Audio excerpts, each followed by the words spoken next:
race against some of the best every night in the Flow Series. Gave us that hilltop place to park, gave us them girls that stole her hearts, gave us them books up on the wall, the way we live and the way we talk. Gave us state that senior year, them country stores to buy that beer, a place to go nobody knows when you take it in and you take it slow, like that river rolls where that green grass grows. I can't explain it.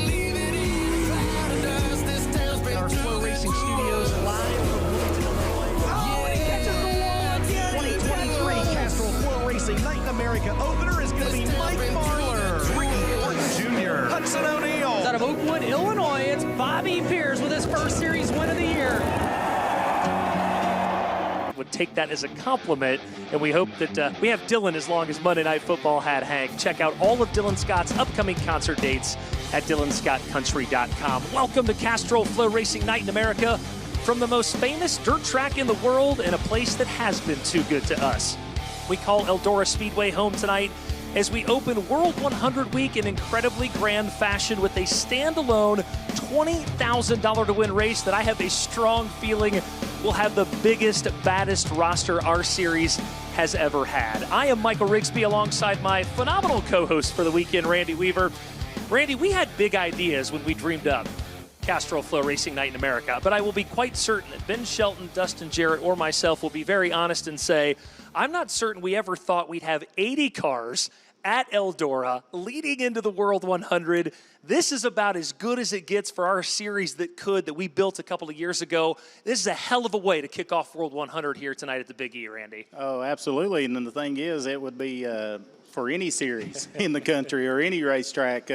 You know, the pits are just loaded with talent, and all the guys are looking at this as a good chance to get ready for the weekend. And, you know, the weather's perfect. The racetrack's going to be really good. They've been prepping a lot the last hour or so. So, man, it's just a bonus to me to get to sit here and watch something like this before the biggest race of the year. And you and I are old enough to remember, last Sunday night, there were 65 cars here, right? The Hillbilly 100 rains out. There's 65 cars here for the Baltus Classic. We have 80 here tonight. There was a time, Randy, in our lives where a 10,000 to win random show at Crossville, Tennessee could get 65 or 70 cars. For those of us of a certain age, this is a kind of a throwback a little bit, these last Sunday night and here Wednesday night. Well, not only that, you know, it's like you said, a single day race at 20 grand. And, you know, these guys, if whoever can pick that up, that just helps them, you know, make the trip worthwhile and get ready for the World 100. But, yeah, those days are kind of gone back around home. But I remember those days, and 10,000 was unbelievable to race for. And now these guys, I don't even know if they'd pull in for 10,000. I'm going to out Randy right now, by the way. He is staying at the Holiday Inn in Greenville, Ohio. He told me it took him an hour to get through signing autographs just to get through the lobby. The fame continues to grow with you with all these Eldora appearances, Randy. Yeah, I wish, but I think now it's because I'm on the microphone with you. It ain't nothing to do with holding a steering wheel or all the years I tried to race, but we still have a little fun with it back home every once in a while. But, yeah, it's cool to get interacted with the fans, and a lot of times after the race they're in the lobby at the motel, and they want to know why and what happened, and it's interesting for sure. There's only one class of race cars tonight. I've mentioned we have 80 late models on the premises, but it is a hardy class of race cars. Let's take a look at our schedule of events tonight because it is going to be action-packed from the time hot laps start right at about 6:15, I think. Of course, Group A and B hot laps. Group A and B qualifying, only 6 heat races, Randy. Even with 80 cars, it's kind of hard to do the math and do more than 6 heat races. There will be 3 B mains with the top 2 transferring. And again, I don't want to belabor the point, but 50 laps, $20,000 to win. Tonight alone, Randy, these guys are getting more laps here than they used to in like 3 years combined at Eldora back when you started racing. Absolutely, and that's why it's so important for these teams. And we've seen all of them going through tech because to them, this just gives them a head start on what they're hoping for a big weekend. Normally, when I do a driver roster from a Lincoln Speedway or a Spoon River or I-75 in Sweetwater, Tennessee, as you see the drivers meeting just kicking off right now, Derek and I are going to sit in the studio and we're going to say, hey, how about all these notable entries that we have tonight? It would almost be easier tonight, Randy, to list the notable drivers not here because there's so many good ones. But I'm a stickler for consistency. So here's just some of the wealth of notable drivers in the pit area tonight. Of course, Dalton Wilson in a very sharp 18D wrap. Bobby Pierce, it's been 8 years since he has won the World 100. It's hard to believe it's been that long. He is our current Castrol points leader. Tim McCready in Rocket 1. Jimmy Owens, Dale McDowell racing with a very heavy heart after the loss of Scott Bloomquist. Ricky Thornton Jr., Jason Fager, and a pair of Devons to round out page number 1 there. Anybody on that list, it's easy to say Bobby Pierce or Ricky Thornton Jr., but on that first page, like a Zach Dome would be awful neat if he could get off to a good start this week. Oh, yeah. I'd love to see somebody from what we would call a regional racer finally get to shine on the big stage. But what's pretty cool about that, you mentioned Ricky Thornton, is he's got to outrun his crew chief. So that's going to be interesting, too. Shannon Babb fresh off that victory at Fairbury. Jonathan Davenport, the new king of Eldora. Ryan Gustin fresh off a $50,000 win in the 30 car this weekend. Hudson O'Neal, the defending World 100 winner, the B5 of Brandon Shepard, Ashton Winger, Tyler Erb, Ricky Weiss. And like I said, I think we have a third page here. I was teasing producer Tiffany that we could do 30 pages of this if we wanted to. We talked to Brian Shirley in here earlier. He's being a little modest. He's got a great Scott Bloomquist wrap as well. Squirrel has been very good the last month, Randy. Yeah, he has. And I remember back when Squirrel had cars through us, and he ran really well with them, and then he struggled for a few years there, but all of his good sponsors has hung with him, and they've worked really hard. He mentioned how hard they've been working, and man, it's really shown, and he's going to be really good this weekend. Nick Hoffman, I was teasing him. I said, I picked you to win a prelim. I picked you for a top 5 in the World 100 Saturday. Please come through for me. He said he'll do his best, and Chris Madden we're going to talk about him in industry headlines later. You're another Southeastern guy like you, Randy, still scratching that Eldora itch in search of that first victory, driving for G.R. Smith this weekend. Yeah, and it's unreal. I mean, as much talent as Chris has got, and, with the career that he had. As good as he's been here, too. Oh, yeah, and he's been right on the verge, but this place, when you're that good and that close, it's going to keep you coming back as long as you can. There's JD. Our own Kevin Kovacs sneaking into the background there during the drivers' meeting as well. One might think as we creep into September that our season would nearly be done, but I said it multiple times on this show. All those rainouts early in the year, there's still a lot of Castrol racing left to do. After tonight, we have 4 races to go starting next week in Sweetwater, Tennessee, that lead into the World of Outlaws weekend. Brownstown then heading into the Jackson 100 weekend. We take October off as Lucas Oil crisscrosses North America in October, Randy, setting up the finale here at the Dirt Track World Championship. And November 15th, 16th, God willing, we had horrible weather at Sonoya last year. Really hope for the Pollard family. That could be a hell of a championship finish at one of the best racetracks in the Southeast. If we can just get Sonoya in, Randy. Yeah, and those last 4 are going to be really good racetracks. The I-75's raced really well the last few weeks, and probably the last couple of months. I've only been there a couple of times. Yeah, but been good, though, you said here. Yeah, recently. It's been really good. And then Brownstown's always good. And then I've been at Sonoya, where it's probably one of the best tracks in the South. Sure. And if the weather cooperates, it's going to be a heck of a place for the finale. I think those last 4, I think Bobby Pierce up by about 8 or 9 points right now. Ricky told me it's his objective to get the point lead back before we leave. There it is right there. Bobby Pierce, Ricky Thornton, Dalton Wilson still hanging. Jason Fager, too. I am bummed our guy Miles Moose, who made the trek all the way from the Midwest to Lernerville, couldn't get a motor together tonight. The rest of the top 10 are here. Likely coming down to 32 and 20 RT. The 2 best, again, the only series in the country, or the 2 best drivers in the country, Randy, are going to bring this thing all the way to November. That's pretty cool. Yeah, it's pretty neat. You take each series and put both of them in your series and get to see who shakes out where. But again, that top 10 list, that's unreal. That's a hard-hitting list. I'd hate to roll off against all those guys. I don't know. Let's get you in a car maybe and see what happens in Sonoya. What do you think? Yeah, that'd be fine if I could get you to give me one. Next year, you'll do it. You'll be chasing this purse. Of course, the champion of our series receives $75,000. Second place is 20. It's only 50, but with perfect attendance, it's 75, 20, 10, and then on down through 3,000 for 10th. So, again, a reminder, how far late model racing has come in the last 3 or 4 years. The Lucas Oil champion got $75,000 4 years ago. One of these guys for 10 races is going to walk away with 75 grand. Is pretty special. Yeah, and that's what's impressive is just the schedule. 10 races, and then you have a bonus for, perfect attendance, which you need, and it just makes people support it even more. Well, we come to our first commercial break tonight. There is so much more on tap. Dylan Scott was supposed to be on set with us. The bus broke down, so he'll be joining us via Skype. Randy and I will tackle industry headlines, and we hear from Ben Shelton and Dustin Jarrett as well, who are in the best seat in all of dirt late model racing tonight, the Eldora Speedway Tower. Castrol FloRacing Night in America, presented by Kubota, live from Rossburg, Ohio. We'll be back after this. Strength, power, muscle. The car's not bad either. With Castrol Edge, you've got the strength to unlock maximum performance. The muscle car meet, you'll crush it. Castrol Edge in, Garage Swagger on. There's no one way to power up, as long as Ford is your starting line. Because more important than the power you choose is what you choose to do with it. Gas, hybrid, or all electric, the power is yours. MD3, the most advanced body panels on the market.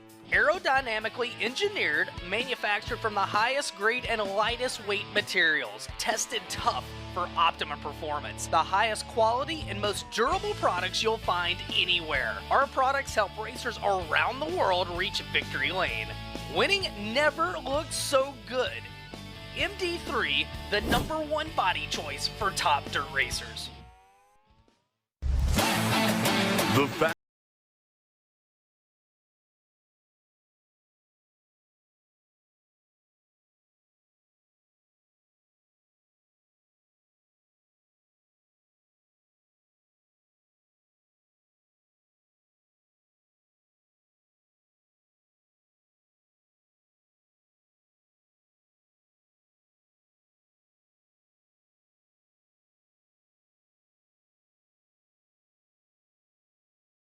Buzzy Racing has mastered the art of drivetrain specialties, spanning from dirt to asphalt tracks. You're not just a customer, but a valued member of our family, embraced by the tradition and passion embedded in every Buzzy build. We cover everything from rebuilding and selling drivetrain components, offering custom Buzzy parts, steering box services, and ensuring top-notch maintenance and support for braking systems. We are committed to excellence in helping racers maintain a competitive edge on the track. Get it Buzzy built. Introducing the My Kubota app. With My Kubota, connecting with your local dealer is easier than ever. Find them with just a tap and contact them quickly for any assistance you need. Access comprehensive resources like how-to guides, owner's manuals, fault codes, maintenance schedules, and more. Everything you need to keep your Kubota running smoothly. Download the app today.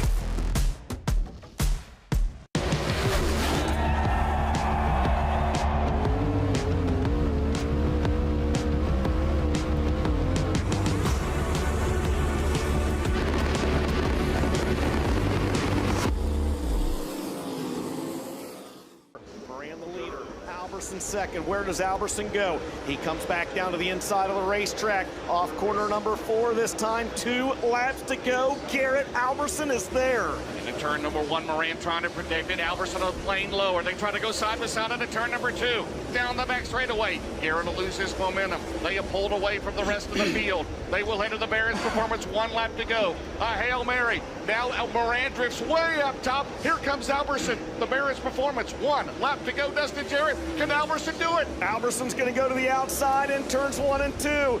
Moran, will he leave him a lane? He does, but Alberson slips up. They're going to head down the back straightaway through turns 3 and 4 for the final time, James. Moran goes low. Alberson goes lower. Moran gets too high. It's going to be a drag race to the line. And go! It's unofficial at the line. He did it.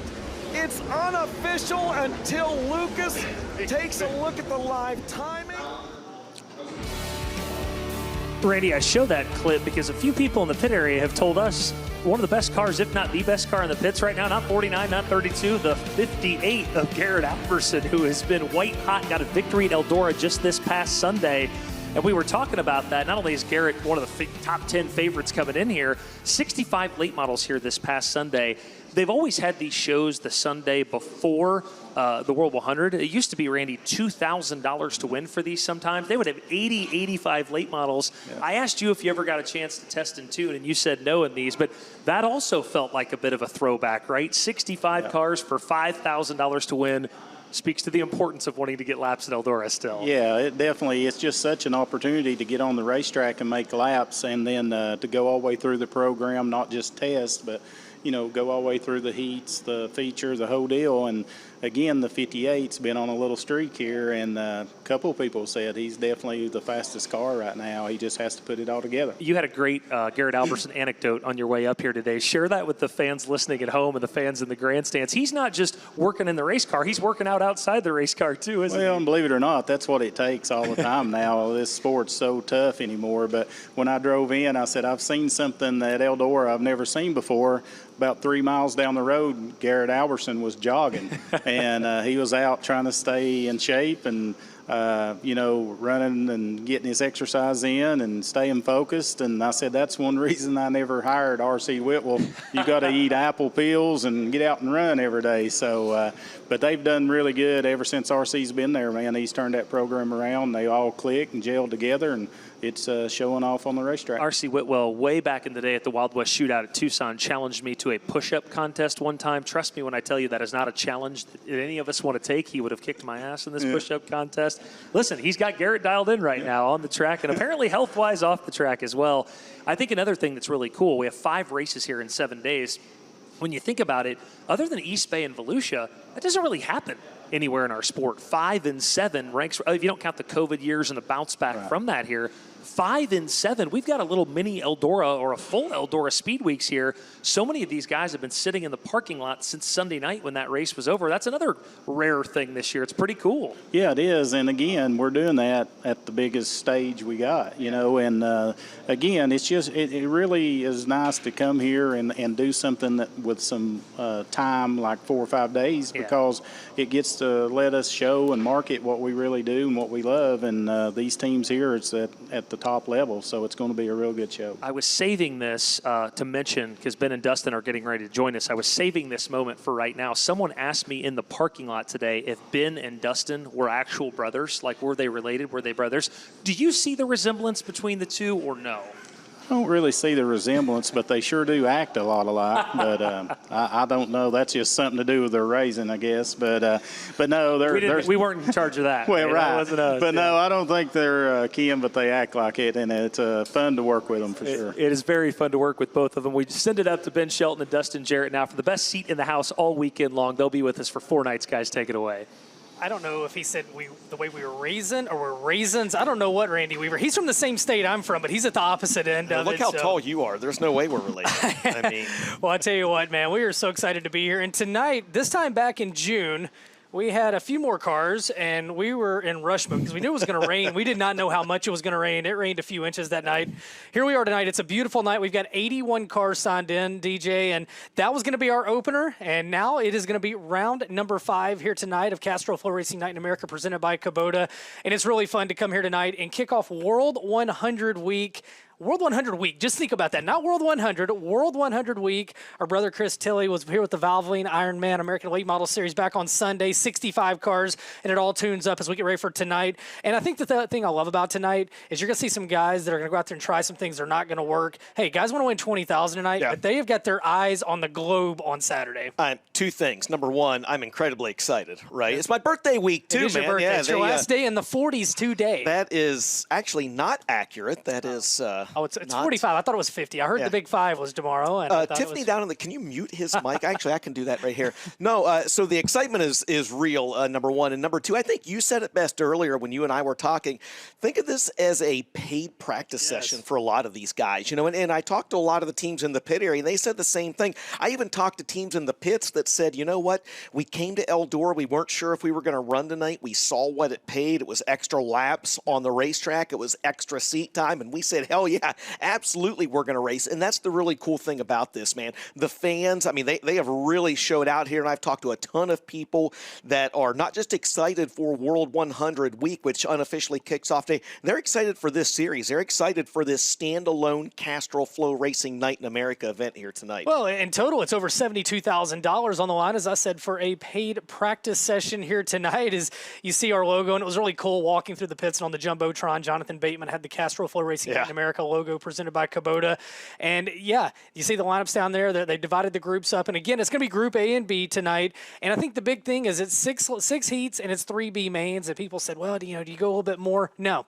Tonight is you choose your fate from the get-go. Hopefully you get off to a good start in Sunoco Racefield's qualifying, and it parlays into a good heat and a good B main. Something I do want to mention tonight, and I want to thank Mark Floriani and everybody with Flo. We start 24 cars on our shows, but tonight we're going to do 6 heats taking 3. We're going to do 3 B mains taking 2. That's 24. Our series provisionals will be 25th and 26th. We knew how many cars we were going to have, and we said, you know what, we don't want to take up 24 in any spots in the 24 car field with any of our provisionals, so we added 2 extra spots tonight, which adds another couple $1,000s to the purse, but it just felt like the right thing to do. Well, Mark Floriani signs my paychecks also, so thank you for that, Mark Floriani, outside of the 2 extra starting spots as well. But this is a pretty cool mix of drivers in the pit area. I'm sure Michael and Randy are going to touch on it as well, but a lot of the youngsters too, and a lot of first-timers here, and it all kicks off tonight. Yeah, there's all ages. I was down there talking to Hayden Cowan, which, oh, by the way, had a coming out of sorts last year at the World 100. Yeah. He had some great runs,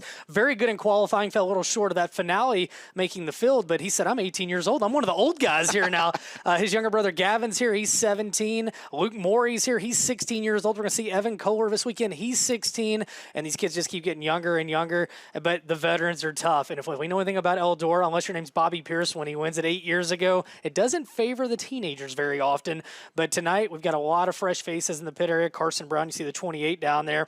DJ, I do want to touch on one other thing. This will be our 3rd Castrol FloRacing Night in America event here at Eldora Speedway. Previous winners in 2022, Kyle Larson, not in the house. Last year's winner, Mike Marlar. Bad luck on Sunday. He's going back to Tennessee. I don't even know if we're going to see him this weekend. Oh, my. So we're going to have a new winner here at Eldora Speedway. And again, this will be our 33rd all-time race. 12 different winners in those years. There's about 68, 69 other guys in the pits that would love to get their first win here tonight. You're absolutely right. As you talked about as well, there's Ricky Thornton Jr. trying to pick up the win tonight in that Kohler Motorsports 20 RT. And as the guys down in the infield talked about earlier, just 9 points separating Bobby Pierce from Ricky Thornton Jr., that driver right there heading into this evening's race. And right beside him, his crew chief, Chris Madden, behind the wheel of the GR Smith-owned 44. It just wasn't going to feel right if Chris Madden wasn't in action here tonight. Right. And I think it's really cool. Maybe Ricky Thornton Jr. throughout the weekend is going to go over there and turn a few wrenches on the 44 car. Bobby Pierce, our current Castrol FloRacing Night in America points leader, presented by Kubota, the defending champion, and he looks awful good. Enters tonight with a 9-point lead over Ricky Thornton Jr. Well, I tell you what, Michael, Randy, things are ramping up, and I know you guys are keeping an eye on storylines, so we're going to throw it back to the Kevin Kovac Memorial Media Center with Michael Rigsby and Randy Weaver. It's only fitting that we can already prove that Kovac is still alive, despite this being named the Memorial Media Center. We saw Kevin in a shot in the flesh earlier, Randy, so he is, in fact, still breathing. Yeah, you can confirm this, right? Absolutely. Guys, thank you so much. One thing I wanted to touch on before we get to industry headlines is this. You remember, Randy, back in the day, PRI was where the news broke, right? You kind of get through the season, and everything kind of happens in December, and then we start racing in February. Obviously, a little bit of a product of being a 12-month sport is that we have news all year round, but we have people leaving house car rides in the middle of the season now. I know there's a lot of news percolating here this weekend that our own Derek Kessinger is going to talk about here when he arrives later this week. It's wild to me how much the news is consistently happening now. And so before we get to industry headlines, I wanted to ask you, why is that? Is it just because there's so much money on the line and this is more of a business than it's ever been? Or why do you think that is, Randy? I think that's 100% the reason, because if you look up and down the pit road here, we're not talking about a little bit of an investment. And it's so important to get the right guy that'll gel and work, and, it just has to fit. And when it doesn't fit or something goes wrong, you don't have a whole season to waste. You've got to, like this race this weekend, you mess this up, it's a year before you get to do it again. So it's that important. And then you start doing the apparel side and all the marketing side, and it's just that this thing has turned into such a big investment, such a big business, that you've got to reach and get your guy at any point you can get him, and hopefully it works out, and if not, you'll be doing it again. Yeah, let's take a look now at those industry headlines that we want to cover tonight.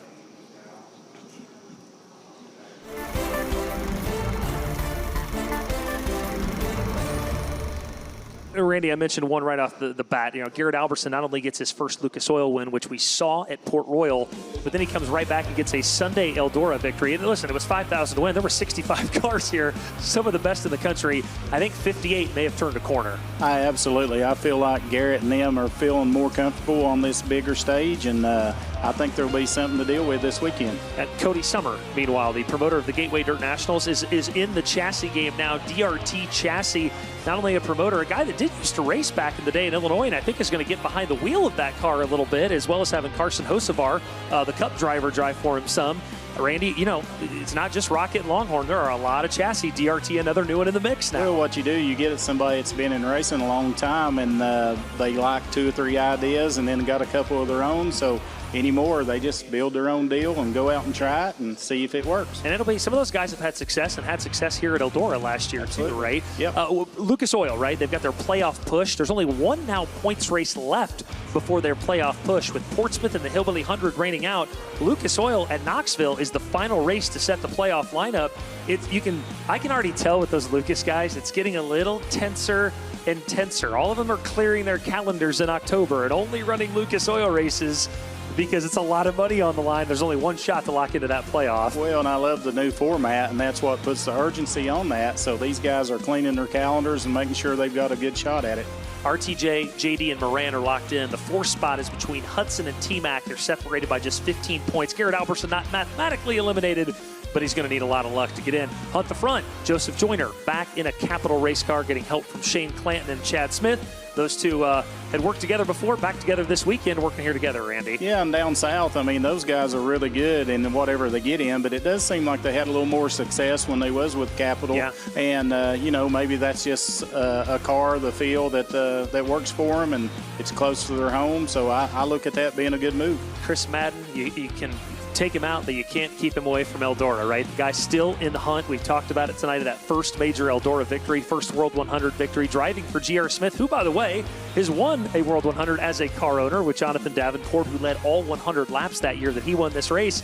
I don't know. If we're sitting here Saturday night, I'm not going to be shocked if Chris Madden's in victory lane in this G.R. Smith car. No, I'll definitely not be shocked being up in the top 10 or 5 and battling for the lead. But, you know, what I notice about that is he comes back to get his fix, but it's in really, really good equipment. Oh, yeah. Well, he's no dummy. No, really good equipment. He's no dummy.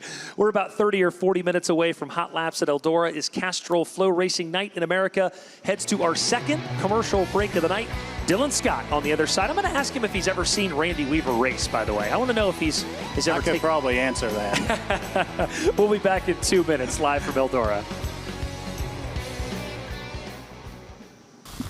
I love the sound of someone getting their money's worth.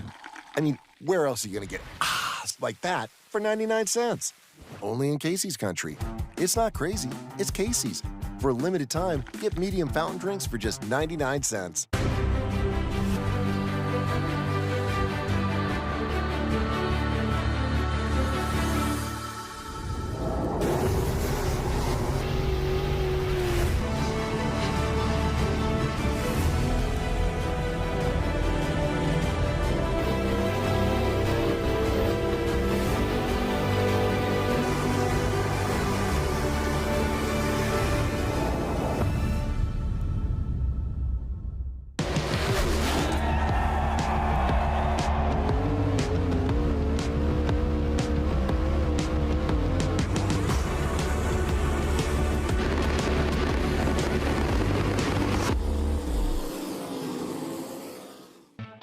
Dave Poske's Performance Parts has been serving the Ohio River Valley and racers from all across the country since 1978, and they are the home to Hoosier Tire, Ohio Valley, and Octane Race Products. Stop in and shop all of the nation's top brands, including Winners Performance, Willwood Brakes, Bilstein Shocks, Hyperco Springs, Maxima Race Oils, Impact Safety Equipment, along with hundreds of others.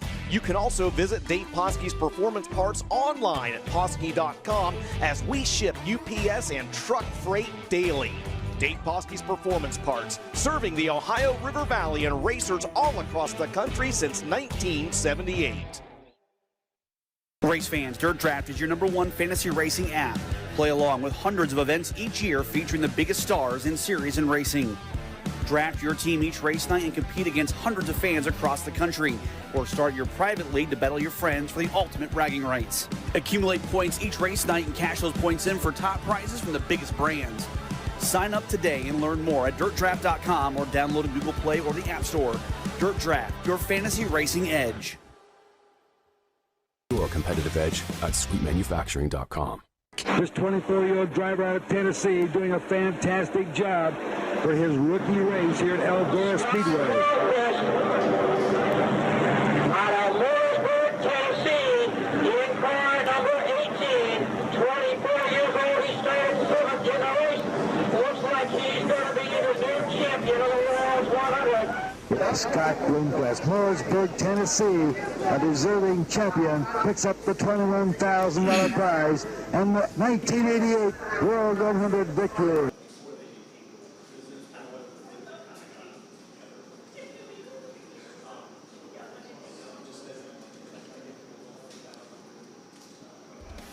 "36 years ago this week, a young 20-something California surfer by way of Mooresburg, Tennessee, showed up at Eldora Speedway for the first time and began a star-crossed career at this half mile that would last nearly 4 decades. Randy, it is hard to still fathom that Scott Bloomquist is no longer with us, especially as we arrive at the World 100. I made the comment on his memorial show that we did the day of his passing, and I think I really believe this. You know, other than Earl Baltus, I'm not so sure Scott Bloomquist isn't the most seminal figure in the history of this racetrack, with all due respect to Tony Stewart. My sprint car fans will tell you there is no sprint car figure like Scott. And other than Earl, I'm not sure, you as an East Tennessee guy, the impact he had on this place, it's profound, isn't it? It really is. And the thing is, just like a handful of people that you'll ever meet in your life, when he came in, he demanded attention, and Eldora gave him that attention, and then his fan base just backed it even more and fueled it. So you cannot argue, you know, with stats and what he done here and his whole career, basically, but he always took that other step for here, you know, and it's hard to believe the zero ain't here, but on the other hand, all the memories he left us, it probably will never be touched by anybody. This one of the many tribute wraps here you see this weekend. There's probably close to a dozen that are honoring Scott. Brian Shirley here, of course, but folks there will be honoring the great Scott Bloomquist this weekend. And obviously, you know, this is a week that already evokes so much emotion. As you see, Nick Hoffman's beautiful wrap drove for Scott there for a while as well. Dylan Brady put that one together with Night Owl Designs.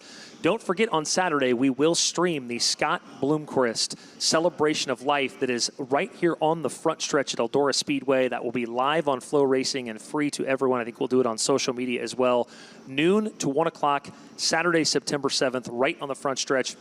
Free to get in, no ticket required. They will clear the grandstand after that before they turn them back in. A great set of speakers. Be very emotional to hear his amazing daughter Ariel talk as well.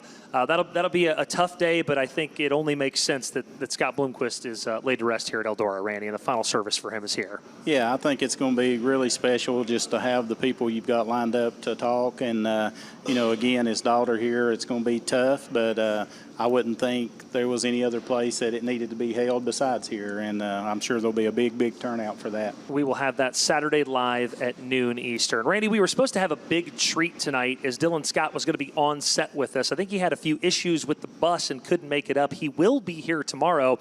I did want to mention this. There was a group right before I came in for the pre-race show. There was a group of mid-20s, late 20s young ladies that were like, hey, what time does the pre-race show start? What time is XY? You know, I'm like, these are big Castrol FloRacing Night in America fans.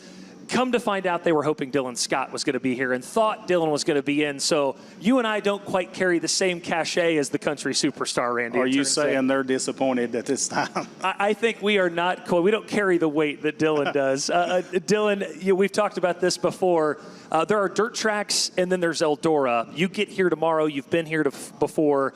You just get a different feeling, Dylan, don't you, when you roll into this place?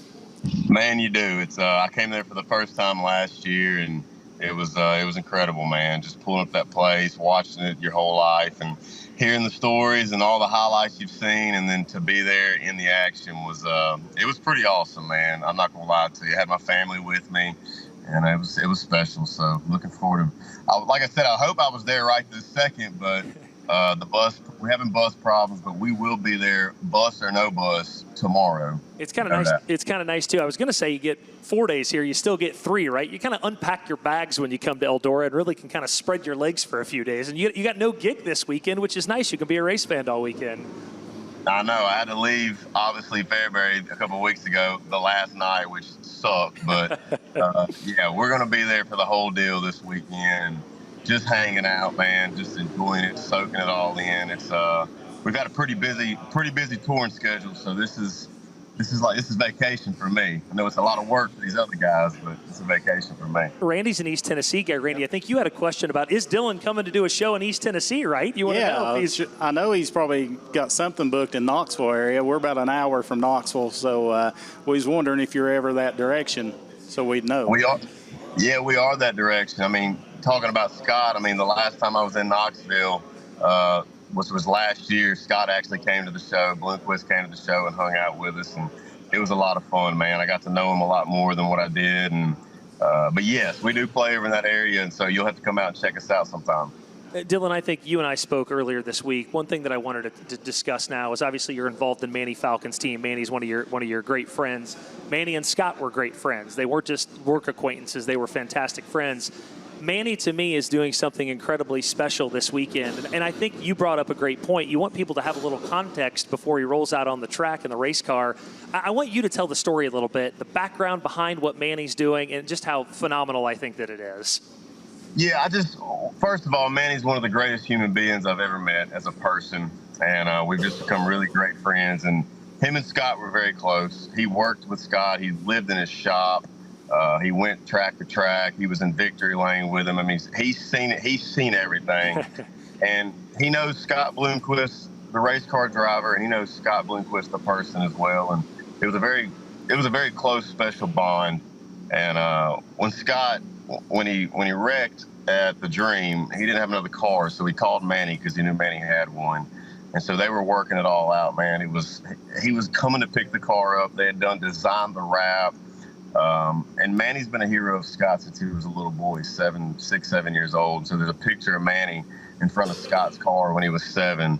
And he told Scott, he said, "Man, you can run my car." He said, "Only one condition, though. Run the same wrap that you ran when I met you when I was 7. And so him and Scott designed the whole wrap, and they were going to do it, man.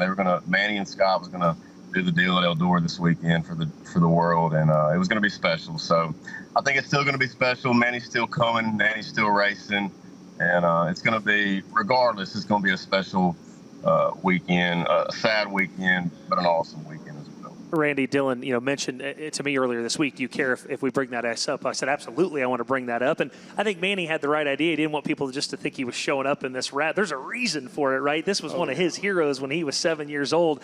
And to me, Dylan, of all the Bloomquist cars, it is the most, that's a badass-looking race car. It's one of my favorite Scott wraps of all time. It's going to be very cool to see.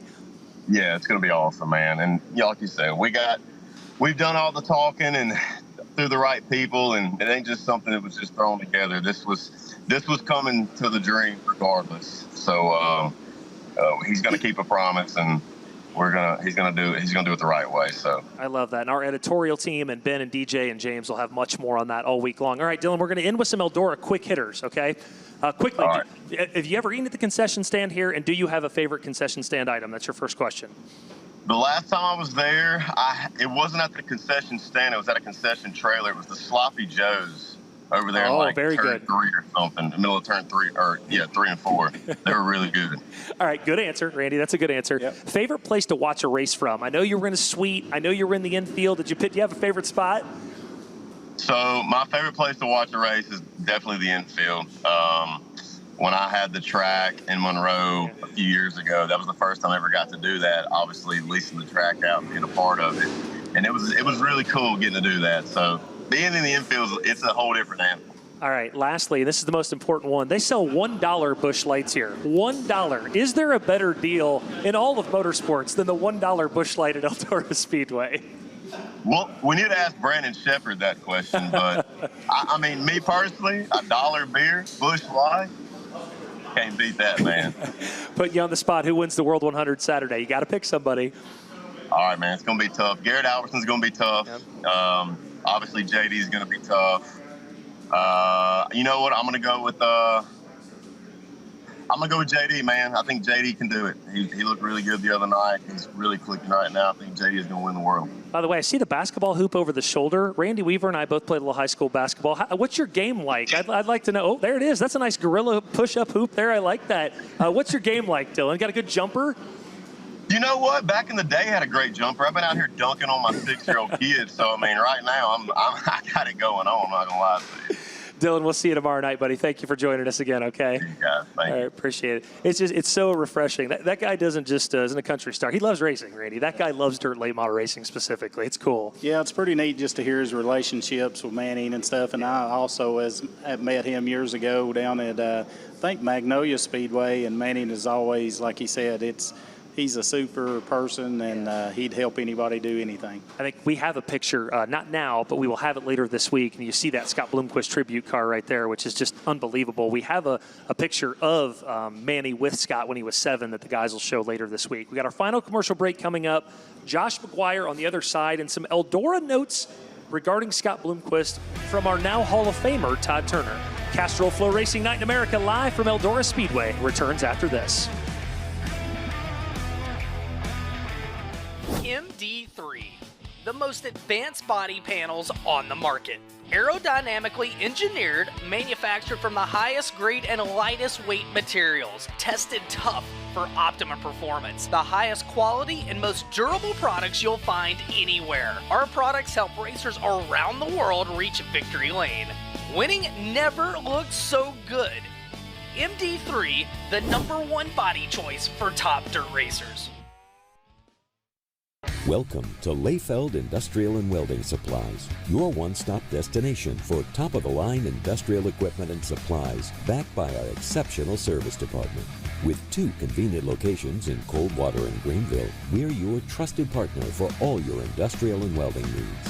From precision welding with Miller & Lincoln to first-class performance with Milwaukee Power Tools, Landa washers, and reliable power solutions with Honda generators, we've got you covered.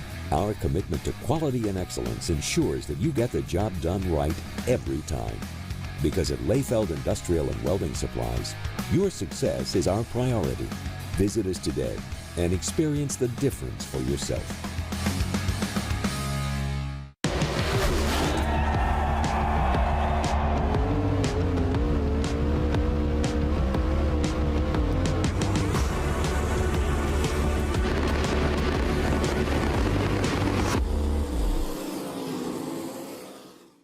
Premier Health was first in the region. First emergency room, first ICU. We created the first ambulance in the air. We broke records. We made history. Our 110 years of experience were gained for this one split second. We're gonna take you to Miami Valley Hospital, okay? We were granted level 1 trauma verification, the highest level of care for critically injured and sick patients. We treat patients that other hospitals can't. We're the most experienced. Premier Health.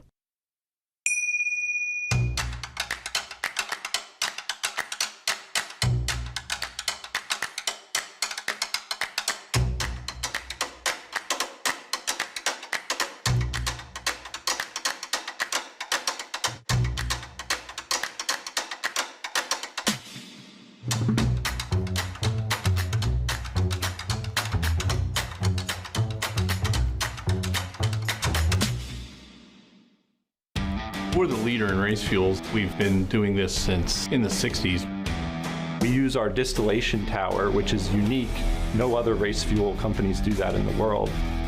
We also test every single batch that goes out the door on over 15 different parameters that ensure the tune-up will be identical. That consistency in the marketplace that makes us a premium brand. Make the same stuff every time. We're pretty darn close to perfect.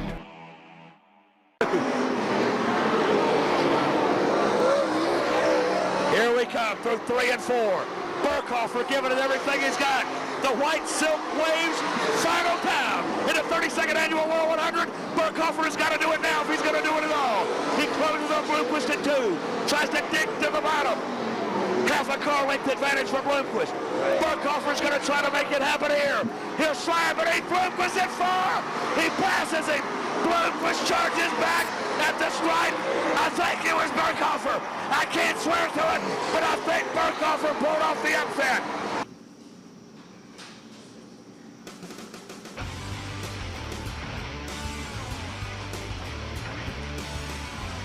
I still say to this day, Randy Weaver, the loudest I have ever heard Eldora Speedway in my life was that night, the 2002 World 100. The slider heard around the world. Brian Burkhofer sliding by Scott Bloomquist on the last lap of the last corner with the unforgettable Ozzy Altman call. I can't swear to it. I miss hearing Ozzy's voice at the racetrack. I asked you, did you run the World 100 that year? And you said you were here that year. Yeah, I was here. But I didn't. I wasn't on the racetrack. Just say I think it was one of our first times here, and we didn't make the race. But I remember sitting there and watching that pass, and just in amazement because he was so far back down the back chute, and I thought, well, it's over. You know, Scott's got another one, and he pulled that off, and instantly I was a Burkhofer fan, and not because against Scott. It was just he always had really neat race cars, and I'm all about fabrication, and that was a heck of a move. But I want to think that year, if I'm not mistaken, he had his shirt that said, "You might not know my name, but you'll be yelling it later," or something like that. So it was perfect.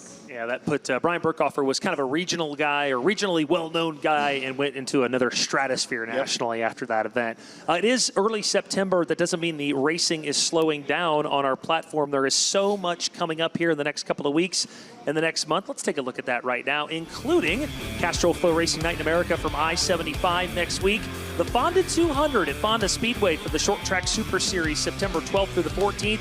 Kubota High Limit just had a phenomenal West Coast swing. The Gold Cup, Skagit, they are really hitting their stride with that National Sprint Car Tour. Rico just got that big win out at Skagit. The Lucas Oil Late Model Knoxville Nationals, the last race before the chase begins here on September 19th through the 21st. In 2 weeks from this weekend, we'll be right back here at Eldora Speedway for the 4 Crown Nationals this year, High Limit and USAC. So September 20th and 21st, right back here. We mentioned Scott at Eldora several times, as we will all weekend. Todd Turner put this together for our videocast preview this week. These numbers, Randy, of Scott Bloomquist's career at Eldora. I don't even really know where to start when I look at this. 4 World 100 wins and 8 Dream victories is crazy. So that's 12 major event victories. He was also second 10 times. So basically in just under 36 years, he ran first or second 22 times here. And that doesn't even count when he was disqualified. Yeah, that's what I said earlier. I'd like to see that stat. I know there was 3. I think he was, lied or something happened. So that's amazing. Yeah, 25 pounds light, of course, for his 2015 Dirt Late Model Dream victory that Jonathan Davenport won. And the last 2 on there, right? Dollars in World 100 earnings, just under $300,000. And keep in mind, he was winning it when it was $20,000, $25,000, $30,000 to win. So that adds up. And almost $900,000 in Dream earnings. That's first all time. You see the rankings there on the right. Laps led third, first. No one has ever dominated the Dirt Late Model game, although Jonathan Davenport's coming pretty quick, like Scott Bloomquist did at Eldora.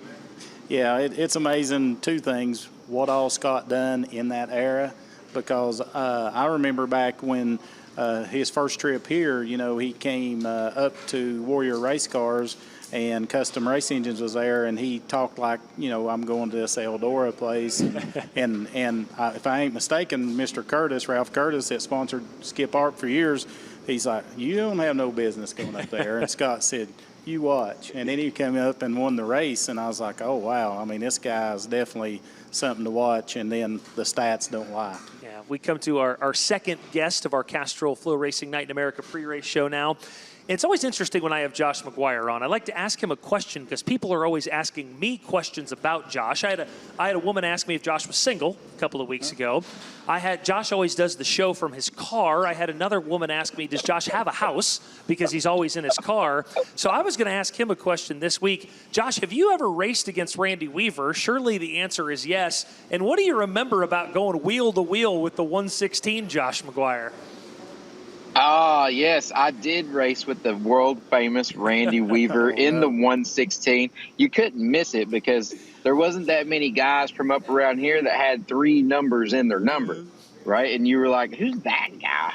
Why does he have extra numbers in there? But can I remember? I don't know if I remember Randy Weaver us racing too much. I'm sure he gave me plenty of room, and I'm sure I accidentally gave him plenty of room as well whenever we raced each other. That's what I'm going to go with. I think that's Josh's way of saying he ran you off the track, Randy. I think you were respectful and he was not, I think is what he's getting. Well, that's why I put an extra number on there hoping somebody could see me. But no, I remember racing a few times with him and we never had any issues. Josh was always a hard racer and I always rooted for him because in his area, I felt like he was kind of like me. We was just trying to get up and get going and trying to get in there with some of the regional guys and get noticed. And he definitely did in his era and up in his area for sure. Josh, first question's very simple. Not the Randy Weaver question. This one's a little more serious. I'm just going to leave this open-ended for you. Josh, I say Eldora Speedway. You say what? The career-making win. Eldora Speedway is the career-making win. If you can go up there and win that race, your career takes a different trajectory for a guy like me or Randy Weaver that it would have ever taken winning 20 other races. So literally, it's that simple. 1 win here equals 20 wins Barron County, anywhere else you or Crossville that you might have raced, right?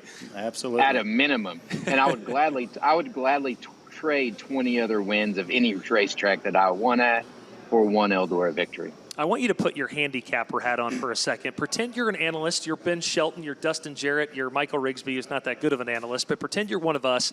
Everyone says, hey, Jonathan Davenport, it's that simple. Lock the 49 in. No, Bobby Pierce is too hot. Lock him in. No, Ricky Thornton Jr. is finally going to break the glass ceiling at Eldora. I want to know how you see this weekend. Is it as simple as one of those 3 or 4 guys, Josh? How do you handicap this weekend from your seat? The only thing you can do, I'm a math teacher now, right? It's go by statistics. You got to go by what you know, that science that has been proven. So many guys that are hot and they come into Eldora hot, but they don't quite have enough 100-lap runs at Eldora to know what happens from lap 80 to 100 because that's an entirely different world. And that puts Jonathan Davenport a little bit above everyone else. That's why Scott Bloomquist, even though he won his first time there, was so much better because he had the car right from lap 50 to 100. And we didn't really worry about lap 1 to lap 50. And that is a problem for some of the other guys, Hudson, Ricky Thornton Jr. Bobby knows what to do that. He's done that before. But that puts them at a little bit of a disadvantage from the experienced guys.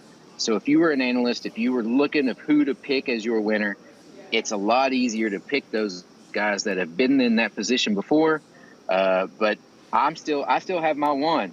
I still have my one from the dream, and I'm going with him again because I think he's going to win this weekend. Well, we're getting to the winner. Don't go yet, all right? We've got a few minutes left. I wanted Randy and you's opinions both on this different format for the World 100 starting tomorrow night, right?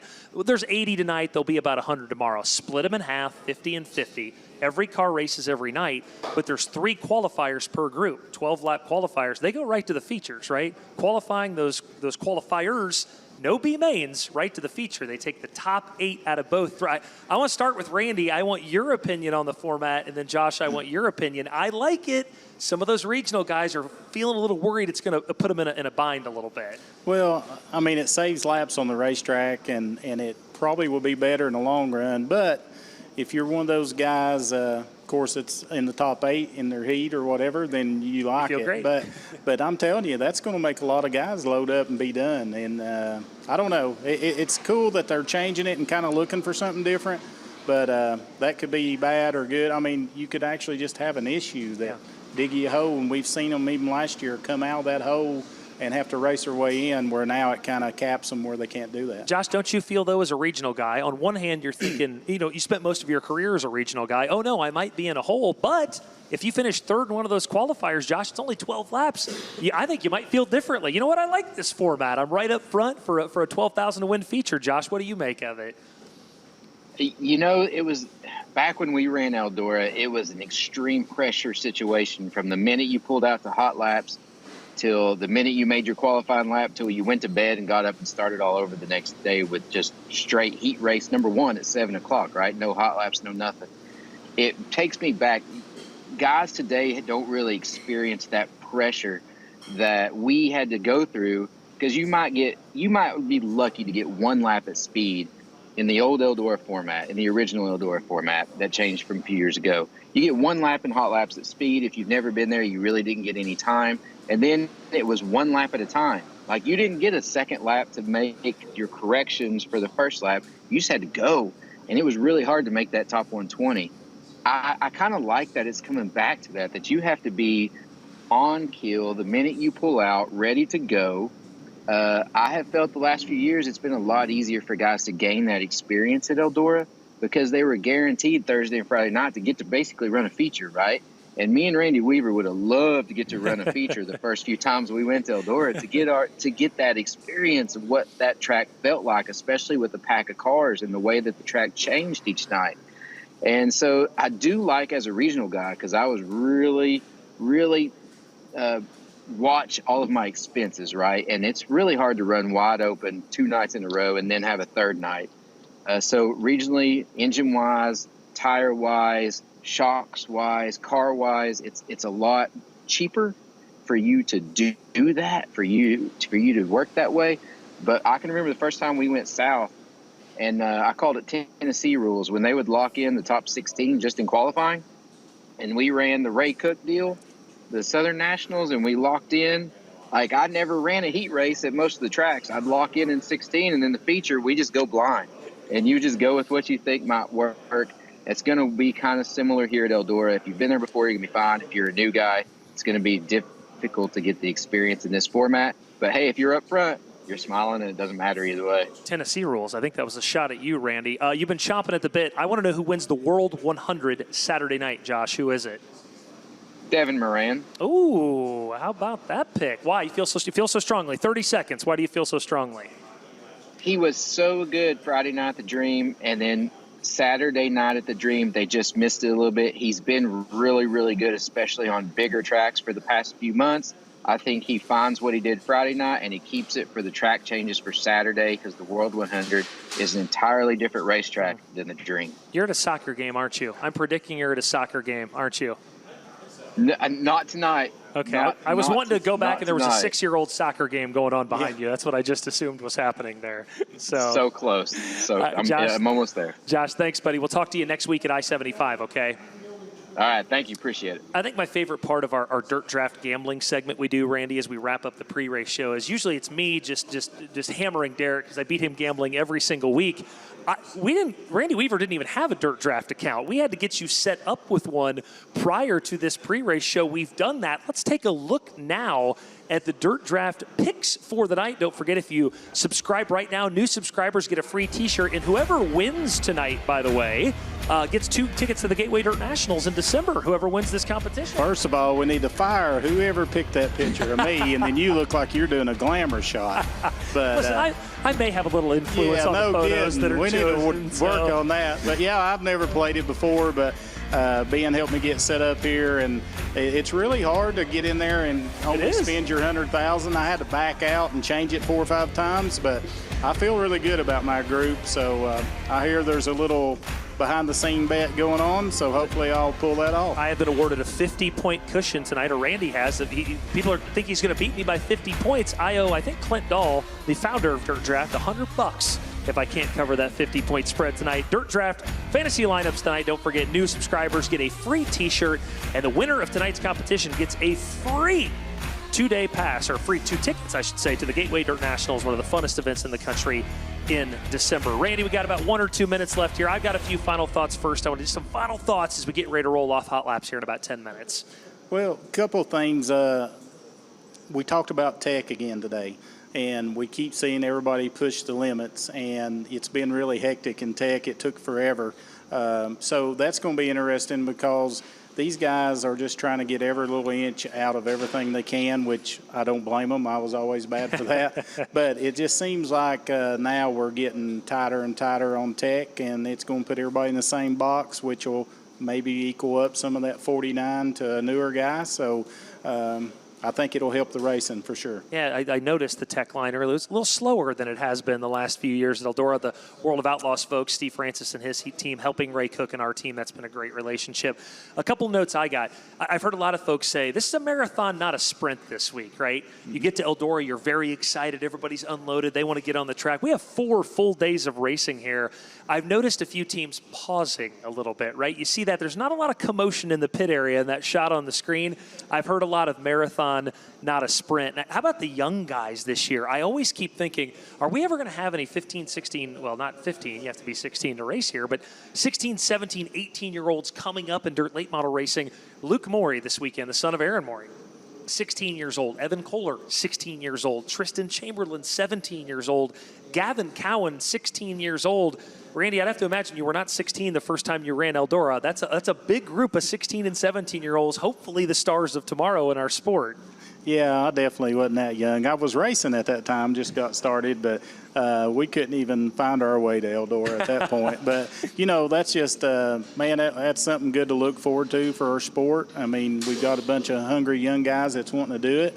I ain't for sure this is the place to do it all the time, but hey, I promise you they will learn something when they leave here. Yeah, it's like I said, I think it's the largest group of 17 or unders in over a decade at Eldora Speedway for a Crown Jewel event, so I definitely will be watching that all weekend. You see cars finally making their way to staging. Randy Weaver and I will be back here after hot laps and qualifying to share the moments of the week and discuss what we've seen in hot laps and qualifying. And then before the feature, Randy and I will be in these 2 seats as well with our final thoughts prior to tonight's 50 lappers. Again, thank you so much for joining our Castrol FloRacing Night in America pre-race show presented by Kubota. Derek Kessinger out, Randy Weaver in, did an amazing job filling in for D-Swab. You will hear from us again right before opening ceremonies, final commercial break, and Ben and DJ on the other side. Thanks for joining us.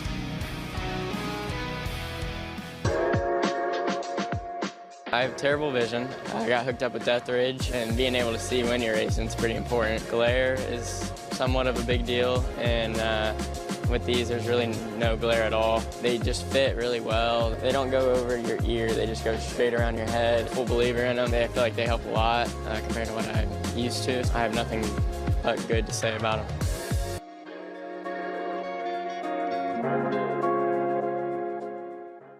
I'll just put it this way, we'll be back. With the hard work of Mark Richards and all the people at Rocket, we'll be back. Your opening night winner at East Bay Raceway Park is going to be Tyler Erb. Ashton Winger gets it done on a Tuesday night at East Bay. But it's going to be the Reaper out of Marshalltown, Iowa. His first career win in the Lucas Oil Late Model Dirt Series. But it's going to be Hudson O'Neal getting his first win. Back-to-back winner at East Bay Raceway Park. Hudson O'Neal wins it. $40,000 later, Alligator. Hudson O'Neal wins it at 1. Hey race fans, picture this, a tap house with 46 taps where you make all the choices, paying by the ounce as you try all of your favorites on our unique self-serve pouring wall. Sure Shot Tap House offers something for everyone, from crafts, ciders, and seltzers to old favorite domestics, bourbon, and wine. Oh, and let's not forget our awesome beer-inspired food menu. So race fans, while at Eldora, be sure to check out the Sure Shot Tap House. Online at SureShotTapHouse.com, just right down the road in Greenville. Introducing the My Kubota app. With My Kubota, connecting with your local dealer is easier than ever. Find them with just a tap and contact them quickly for any assistance you need. Access comprehensive resources like how-to guides, owner's manuals, fault codes, maintenance schedules, and more. Everything you need to keep your Kubota running smoothly. Download the app today.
Welcome back to Eldora Speedway as we get set for round 5 of the 2024 Castrol FloRacing Night in America presented by Kubota. Ben Shelton here with Dustin Jarrett, and we are in the press box looking down on this beautiful, beautiful oval here in Rossburg, Ohio as we kick off World 100 week with 82, that's right, 82 super late models in the pit area.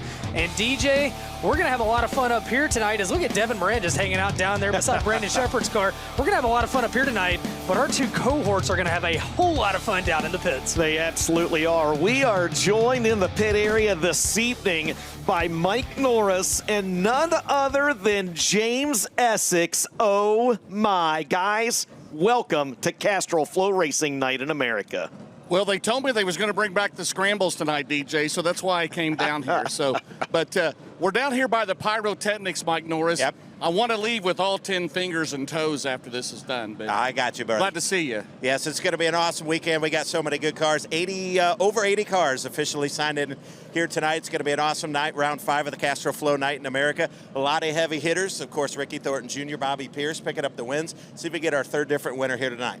And as Michael Rigsby said, a lot of first-timers here, a lot of teenagers here. You have to be 16 years old to race here.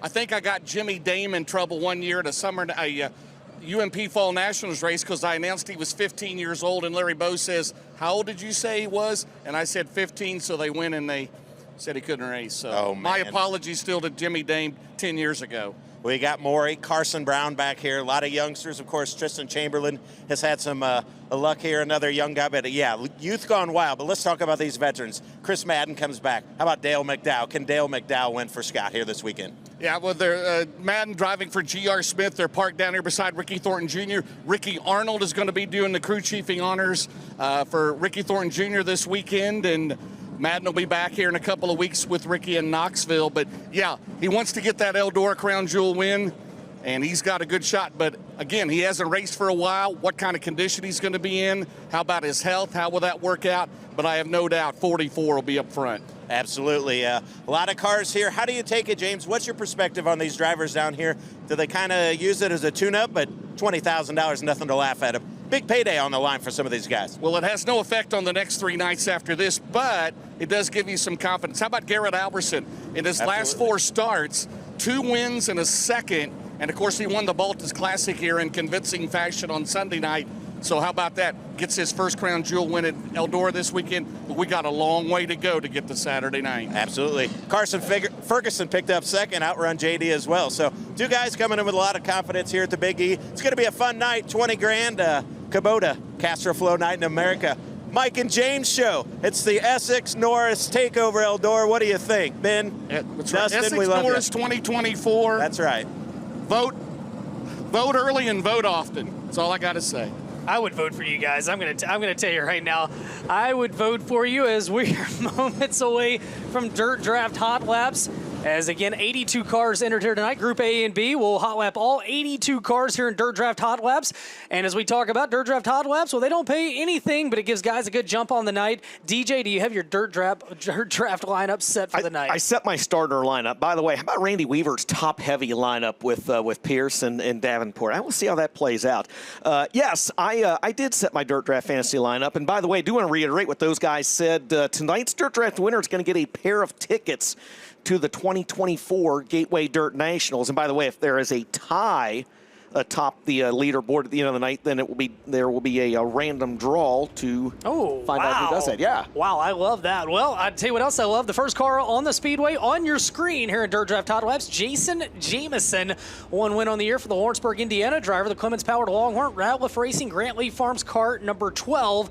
And DJ behind him, the 31 car, that'll be Tyler Millwood, the Kingston, Georgia driver, former Ultimate Late Model Series champion, 1 win on the year for the driver of the Competition Racing Equipment, Gray's Mobile Service, Durham-powered Rocket XR1 for Tyler Millwood. They'll be followed by the 17-year-old out of Richmond, Indiana, who just got his first win of the year, now driving by the 31. That's going to be the 20 TC Tristan Chamberlain, the spec-powered Infinity race car, the Gibson Racing 20 TC. Again, Tristan Chamberlain, the winner Saturday night at Montpelier Motor Speedway there in Indiana. Good to see that track back open. Behind him, one of many special wraps here this weekend. It's going to be the driver originally out of New Waverly, Texas, the Best Performance Motorsports #1, that is Turbo Tyler Erb. There's Turbo on your screen. Behind him, out of Dade City, Florida, Brendan Smith, the Durham-powered Rocket XR1, O'Reilly Auto Parts Rookie of the Year contender with the Lucas Oil Series, the Big Daddy's Cattle, Total Claim Source, Williams Trucking 17S, right there behind Tyler Erb on your screen. There's Brendan Smith. And behind Brendan,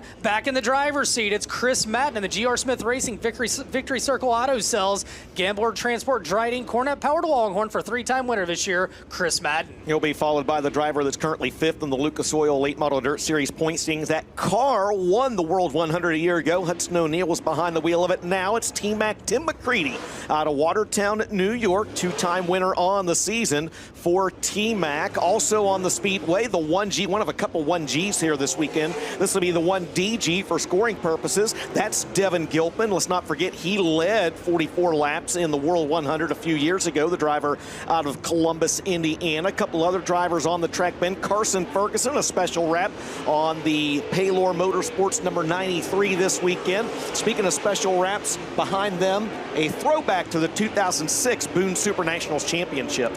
That's right. That's Ryan Gustin, a throwback to car owner Todd Cooney. Todd didn't even know they were doing it. And, of course, Ryan Gustin fresh off a $50,000 win over the weekend. 10 wins on the year now for that driver, 6th in the world of outlaw points. The J. Dickens Powered Infinity by Wells entry for Ryan Gustin.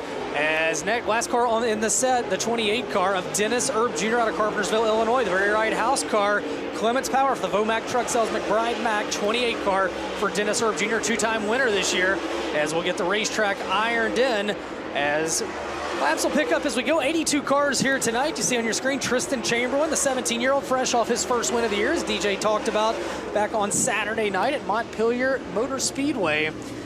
And Carson Ferguson, the 93, on your screen. We talked about him, the Little Pink Houses of Hope, a retreat for families who have members battling breast cancer. You can find more information at littlepink.org. It's a great cause. But the driver fastest in the first wave of Dirt Draft Hot Laps, Tim McCready, on your screen now. 17.096 for Tim McCready, currently 10th in the latest Castrol FloRacing Night in America standings. Actually, McCready, I take that back. Brandon Shepard now up to 10th. Close. Yes. Close to that. Tim McCready 11th right now, trying to make up ground after missing a show earlier this year. The next wave of Dirt Draft Hot Laps will be led out by the driver out of Knoxville, Tennessee. That's going to be Terry Wolfenbarger in the RTC General Contractors Main Street Auto Vic Hill powered Scott Bloomquist race car. He will be followed on the back straightaway by the number 10 out of Milton, Florida. That is Joseph Joyner. That is now the Capital Factory car for the Kubota Hunt the Front Base Racing Fuels Clements powered number 10. Behind him in car 22, welcome back to Eldora Speedway, Daniel Hilsebeck out of Elam, Iowa. The Clements-powered Capital race car, Hilsebeck Farms, Big Deal Car Care, and Banning Chiropractic sponsors in that 22. And riding behind him in car number 4 out of Ionia, Michigan, 9-time winner this year, Travis Stemler, the Great Lakes Directional Drilling, Cusack Collision, Fisk Trucking, Pro Power Racing Engine Longhorn for Travis Stemler. 4-time World 100 starter Zach Dome. There's Travis Stemler now on your screen. We'll pan back to the 17 of Zach Dome out of Cross Lanes, West Virginia, the Tim Short Auto Group. Wait Floor Company Dome Cycle Shop sponsored Longhorn number 17. Wait for it. The anticipation's killing me. There it is. Zach Dome in the 17 on your screen. And behind him at the end of the front straightaway is going to be Hayden Cowan out of Rincon, Georgia, in the Supply Chain Management Wise Forest Products Clements Powered Rocket number 14. The C6 that'll be coming on your screen momentarily, that'll be Oakley Johns out of Hohenwald, Tennessee, as he rides right there behind Cowan. There's Oakley Johns, 2-time winner this year, both at Thunder Hill Raceway Park back in Tennessee. The J. Dickens Powered Rocket, Johns Timber Summertown Medals entry for Oakley Johns. And behind him, beautiful race car. That'll be the number 18 out of Brooks, Georgia, Matt Dooley. And the 2022 Southern All-Star Champion and Rookie of the Year throwback to a former Scott Bloomquist ride. I think 1992 is the one that throws back to the Atlanta Coring Scott's Machine, JCB, West Pro, Crown Security, all sponsors for Matt Dooley. There's the 13 on the racetrack. That's going to be Gateway Dirt Nationals promoter Cody Summer, a Vic Hill power plant underneath the hood of that brand new DRT Dirt Racing Technologies chassis that he designed. He's out of Mooresville, North Carolina. And also on the Speedway, there's K-Rob, Kent Robinson. That's the Chad Stapleton-owned Longhorn. The 31 Auto Group JB Salvage, R&J Excavating sponsored entry with a J. Dickens power plant under the hood. Daniel Hilsebeck up to the top now. Kent Robinson, racetrack picking up as they're blowing a little bit of that slime off of it right now. 16.688 fastest lap, scratch at 16.532. The youngster, 18-year-old Hayden Cowan out of Rincon, Georgia. And now Joseph Joyner, teaming up with Capital Race Cars, announced a couple days ago to the top of the board, a 16.281 for the Milton, Florida driver. As Joseph Joyner, former World 100 starter back in 2021, and he'll be the fastest time so far in Dirt Draft Hot Laps, 16.281. Two-time winner this year, and they came at All-Tech Raceway and Southern Raceway for the driver currently 5th in the latest Hunt the Front Super Dirt Series standings, Joseph Joyner in the Kubota Clements-powered Capital race car. He was the runner-up in the Hunt the Front point standings last year. As you see the track picking up just a little bit of speed, we'll send out the next wave of Dirt Draft Hot Laps here momentarily. There is a good look at. I love that wrap. The so cool. Perminator. The Perminator. The Perminator. Man, I tell you what, there's so many tributes to Scott Bloomquist here this weekend. It's going to be an emotional weekend, and I'm just glad to have our family here with us. Damn it, we miss Scott, but we're going to be paying tribute to him all weekend as the next set of cars are led out by Metamora, Ohio's Rob Anderzak, the Gressman Power Sports powered Longhorn, sponsored by APC Motorsports, 10 Mile Creek Farbs, all sponsors for Rob Anderzak in car number 8. Rolling down the back straightaway in the 114, fresh off his first super late model win. That'll be Jordan Kohler out of Mount Airy, North Carolina, the Ultimate Towing and Recovery Capital Ways Cornet powered Longhorn, the 2023 Schaefer's Oil Southern Nationals Rookie of the Year, and he got his first super late model win at Ultimate Motorsports Park back on August 24th. Behind him will be the Bakersfield, California driver, the ASD Motorsports 74X. That's Ethan Dotson, the Torco Racing Fuels American Racing SRI Performance Clements powered Longhorn for Dotson. He'll be followed by another one of those those Bloomquist Tributes, and that is going to be Kyle Strickler. Welcome back to Late Model Racing, the high side tickler in that G-Style Transport Cat Industries Z-Max Longhorn for Kyle Strickler. Your defending World 100 champion in Cars 71 out of Martinsville, Indiana. It's Hudson O'Neal, 9-time winner this year, and he's currently 4th in the latest Lucas Oil Late Model Dirt Series standings. And SSI Motorsports Professional Concrete Cutting Solutions, Big River Steel, car 71 for Hudson O'Neal. And behind him, the 99 out of Dresden, Ohio, Devin Moran. And the Lazy Days RV, Big River Steel, Bill Stein. Double Down Motorsports Clements Powered Longhorn for Devin Moran. 11 wins on the year for that driver. The 31-year-old out of Dawsonville, Georgia, follows him. That's going to be Donald McIntosh in the Billy Hicks Racing H&H Auto Sales Double Nickel number 79. He is your reigning Spring and Southern Nationals champ. Behind him is a former winner in that series in the 17M. That's going to be Mac Daddy Dale McDowell out of Chickamauga, Georgia, in the Shane McDowell Racing Easy Go Clunt Synthetics Clements Powered Team 0 17M. Mike Betterdam in the 25 out of Salem, West Virginia, the BSI Well Services Clements Powered Team 0. And final car behind him, the M27 of Mike Provenzano out of Marcells, Illinois, the Pierce Platinum Pro Power Racing Engine Pitbull Motorsports Country Automotive entry as the next wave of dirt draft hot laps on the Speedway for fastest lap so far tonight, 16.281 for Joseph Joyner. A lot of good-looking wraps here this weekend, man. You know, I joked with someone earlier. I said it's really funny because for years, Dirt on Dirt had the Best Appearing Car Award for anyone that had a special wrap on the race car. You'd have 5, maybe 6 drivers take part in that. Dirt on Dirt stops doing that, and now you've got 50 guys that show up here in a brand new wrap. How about Ethan Dodson going to the top of the leaderboard momentarily, Ben, with a 1.5.877? Yeah, he and Devin Moran, the first two in the 15-second bracket. Moran a 15.943 as checkered flag drops on that set of Dirt Draft Hot Laps. And Bakersfield, California's Ethan Dotson, the ASD Motorsports Clements Powered Longhorn, fastest lap so far, 15.877. One win on the year for that driver, and that came at Waycross Motor Speedway. The Torgo Racing Oils American Racing Pro Series 74Xs. Look at little man getting Smokey's car ready down there on pit lane. You love to see the next generation of racers. Right now, DJ, we got the next set of race cars making their way out, and they're led by Terry Wolfenbarger out of Knoxville, Tennessee. The Vic Hill Powered Team 0 race car, the RTC General Contractors Main Street Auto Kart 14W. I could have sworn he was out there already. I thought he was, but maybe he pulled back in. I don't know. Well, and I tell you somebody that's not been out there. Kai Blight in the 31 car out of Bunbury, Western Australia, the Durham-powered XR1 rocket chassis, the Bar 31 team Afterburner Performance entry. The 2023-2024 Wild West Western Australia champion is Kai Blight. Behind him, another driver that has not been on the racetrack yet. Will with one, or no, it is not Will with one L. We're going to skip over Will Harrington and go right to Luke Morey in the 49. Luke Morey making his first ever World 100 appearance in the Pay Cafe Sunoco Race Fuels Bill Stein Shocks Metal Militia sponsored Longhorn number 49. Now we'll go back up to the 14. There's Will Harrington, the driver out of Hawkinsville, Georgia, in the New Point Lighting and Design Last Air and Electrical Clements powered rocket. He's 9th in the Hunt the Front Point standings. Right behind Harrington, Ross Bales out of Clover, South Carolina, the Longhorn by Wesley Page Racing, Clements Power in the Hood, the Mid-Atlantic Roofing Supply, Wakefield Logging entry, 3 wins on the year for Ross Bales. And then we'll jump back a couple of cars, I do believe, because we talked about Luke Morey. Yep, we'll go back to Dalton Wilson in car number 18, rolling out of turn 2. There we go. Special wrap this week in the Ratliff Racing, Grantley Farms, ICS, MGL Auto Sales, Clements Powered Longhorn by Wells for Dalton Wilson, 3-time winner this year for the Fayetteville, North Carolina driver. Behind him, another special wrap for the newest driver in the Coltman Farms Racing stable. That's going to be Honore, South Carolina's Zach Mitchell in the Coltman Farms Racing Autism Awareness Special Needs School Gannett sponsored number 57. Behind him, it's going to be Ashton Winger, the driver out of Hampton, Georgia, in the Durham-powered rocket chassis for Jeff Matthews Racing, the RVS Electrical Kaiser Manufacturing Super K Express sponsored number 12. The Danny Hatcher Racing number 6. That'll be Ben Watkins, 3 wins on the year for the 2023 Carolina Class Champion in car number 6. Also in this set, we'll have the Wells 11 car, and that's going to be a special wrap for Brandon Overton, paying tribute to Paul Wells, brother of car owner David Wells that passed away a few months ago. Meanwhile, Ashton Winger with trouble, and he's going to draw the first caution of the night up in turns 3 and 4. And DJ, he's made contact with the right side of that race car in the concrete, and you got to wonder if he grabbed that whoop-de-doo at the crossover on the back straightaway and bounced up the racetrack, but you see him stopped at the top of turns 3 and 4. And we'll see if we have anything on that, as Ashton Winger, man, tough way to start the night, start the week. A 6-time winner this year, last year's Hell Tour champion.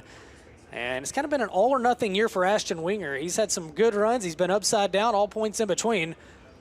And behind him, one other driver on the track in this hot lap session, a brand new Longhorn chassis for Garrett Smith out of Eatonton, Georgia, in that terminal maintenance and construction, Atlanta Heating and Cooling, world famous Cadillac Ranch sponsored number 10 with a Vic Hill power plant under the hood. And we talked about Brandon Overton. He's pulling down into the pits and right in front of Garrett Smith in the 11 car, the Wells 11. Again, a throwback to a car that Eddie Carrier Sr. turned a lot of laps in. Some cool pictures back in the day, and that was owned by Paul Wells, the late brother of David Wells. Paul passed away back in July of 23. As you see Rocky down there on pit road getting ready, Bobby Pierce getting ready for battle here this weekend. DJ, our defending champion and our current point leader. And I tell you what, as we get a little crossover action here in our Dirt Draft Hot Laps, we're going to step aside. Thanks some marketing partners. We'll be right back here to Eldora Speedway, Castrol FloRacing Night in America, presented by Kubota from the Big E. Don't go anywhere.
Welcome back to Eldora Speedway for Castrol FloRacing Night in America, presented by Kubota. As we've done the crossover, we've sent the drivers that belong on the top side back up to the top side of the speedway. We're crossing over the drivers that are parked on the top side down to the infield so they can get staged for their Dirt Draft Hot Lap session. A good look there at the most recent winner here at the Big E, Garrett Alberson, behind the wheel of Ken and Beth Roberts Racing, number 58. Man, what a year that team is putting together. And again, first Eldora win, first Lucas Oil Late Model Dirt Series win. They picked up their first Northern All-Stars win. I mean, it's been a big year, 6 wins. As you see Devin Moran on top of his tour, on top of his hauler down there. And I believe he might, talking with, it's like Vinny Giuliani down there from VG Performance as getting things set for action. A lot of people think this is Devin's year to get a World 100 win and break that Moran curse. Now, he got a prelim win back at the Dream, but man, they want a Globe. Yeah. His dad's got him. His dad's got the $1 million win. As the next set of cars make their way out, DJ, and they're going to be led by Stacy Bowles. 2 wins on the year. Both came in a modified, though, and he'll be in the Category 5 Vic Hill Powered Advanced Transportation Lowe's Toes 11B for Stacy Bowles. And we'll jump all the way in front of him, the 32 car. Bobby Pierce out of Oakwood, Illinois, our current points leader, 31 wins on the year for last year's World of Outlaws, Castrol, and XR champion. The Low Voltage Solutions, Rio Grande Waste Services, Vic Hill Powered Longhorn for Bobby Pierce. You see the 25 on your screen. That is Jason Fager in the Corrosion X Titan Industries Clemens Powered Longhorn for the High Side Hustler. He's out of Bloomington, Illinois. And the B5 jumped up in front of him as well. That's another special wrap this weekend. And the Hunter in me loves the camo on the side of that one. That, of course, is Brandon Shepard in the Realtree Doot Wipes, Shepard Riggs Racing, Colton Farms, B5. Well, they got all scrambled. They came out in this set. We've also got Jason Fager in the 25S out of Bloomington, Illinois, the defending Mars champion, current points leader. 14 wins on the year for that driver. The Titan Industries Longhorn Clements powered race car. Also in this set, the 48 car, Tim Lance out of Peoria, Illinois, the Pro Power Racing Engine Longhorn Carl Auto Group Digital Copy Systems car 48. It's Carson Brown on your screen, the new London, North Carolina driver in the number 28. There's a good look at Tim Lance in the 48. And also rolling down the front straightaway right now, Austin Kirkpatrick. Don't forget, he made the World 100 a few years ago in that AK Race Cars number 11. The Barbarino's Pizza, Race Engines, and Asian Spa sponsored entry, and there's Fast Freddy. That's only on Saturdays. Is the C4 car of Freddie Carpenter. Oh. He's already mashed the right side of that, mashing the loud pedal. Fast Freddy. The Mullins-powered Kryptonite, Eisner-powered Kryptonite out of Parkersburg, West Virginia, and Freddie Carpenter will damage on that race car, but Bobby Pierce just damaging the competition. 15.611 to the top of the leaderboard here in Dirt Draft Hot Laps, and Pierce a 9-point lead over Ricky Thornton Jr. atop our series standings entering tonight. Jason Faker second fastest, and he was in that set of 15.614 as the next set come out. And good story on the 91 car. Normally the 111, that's Steven Roberts. He said the wrap guy couldn't get me a wrap ready. I had one of Turbo's old wraps laying around. So the Jessup, Georgia driver is going to be the number 91 this week in the Roberts B Company, Lennox River Ranch. Go with him. Randy Cordy Consulting 91. Behind him in the 101, a Vic Hill powered Team Zero for Forrest Trent out of Talbot, Tennessee. The Service 101 Storm Recovery Trent Logging TNC Diesel 101 for Forrest Trent.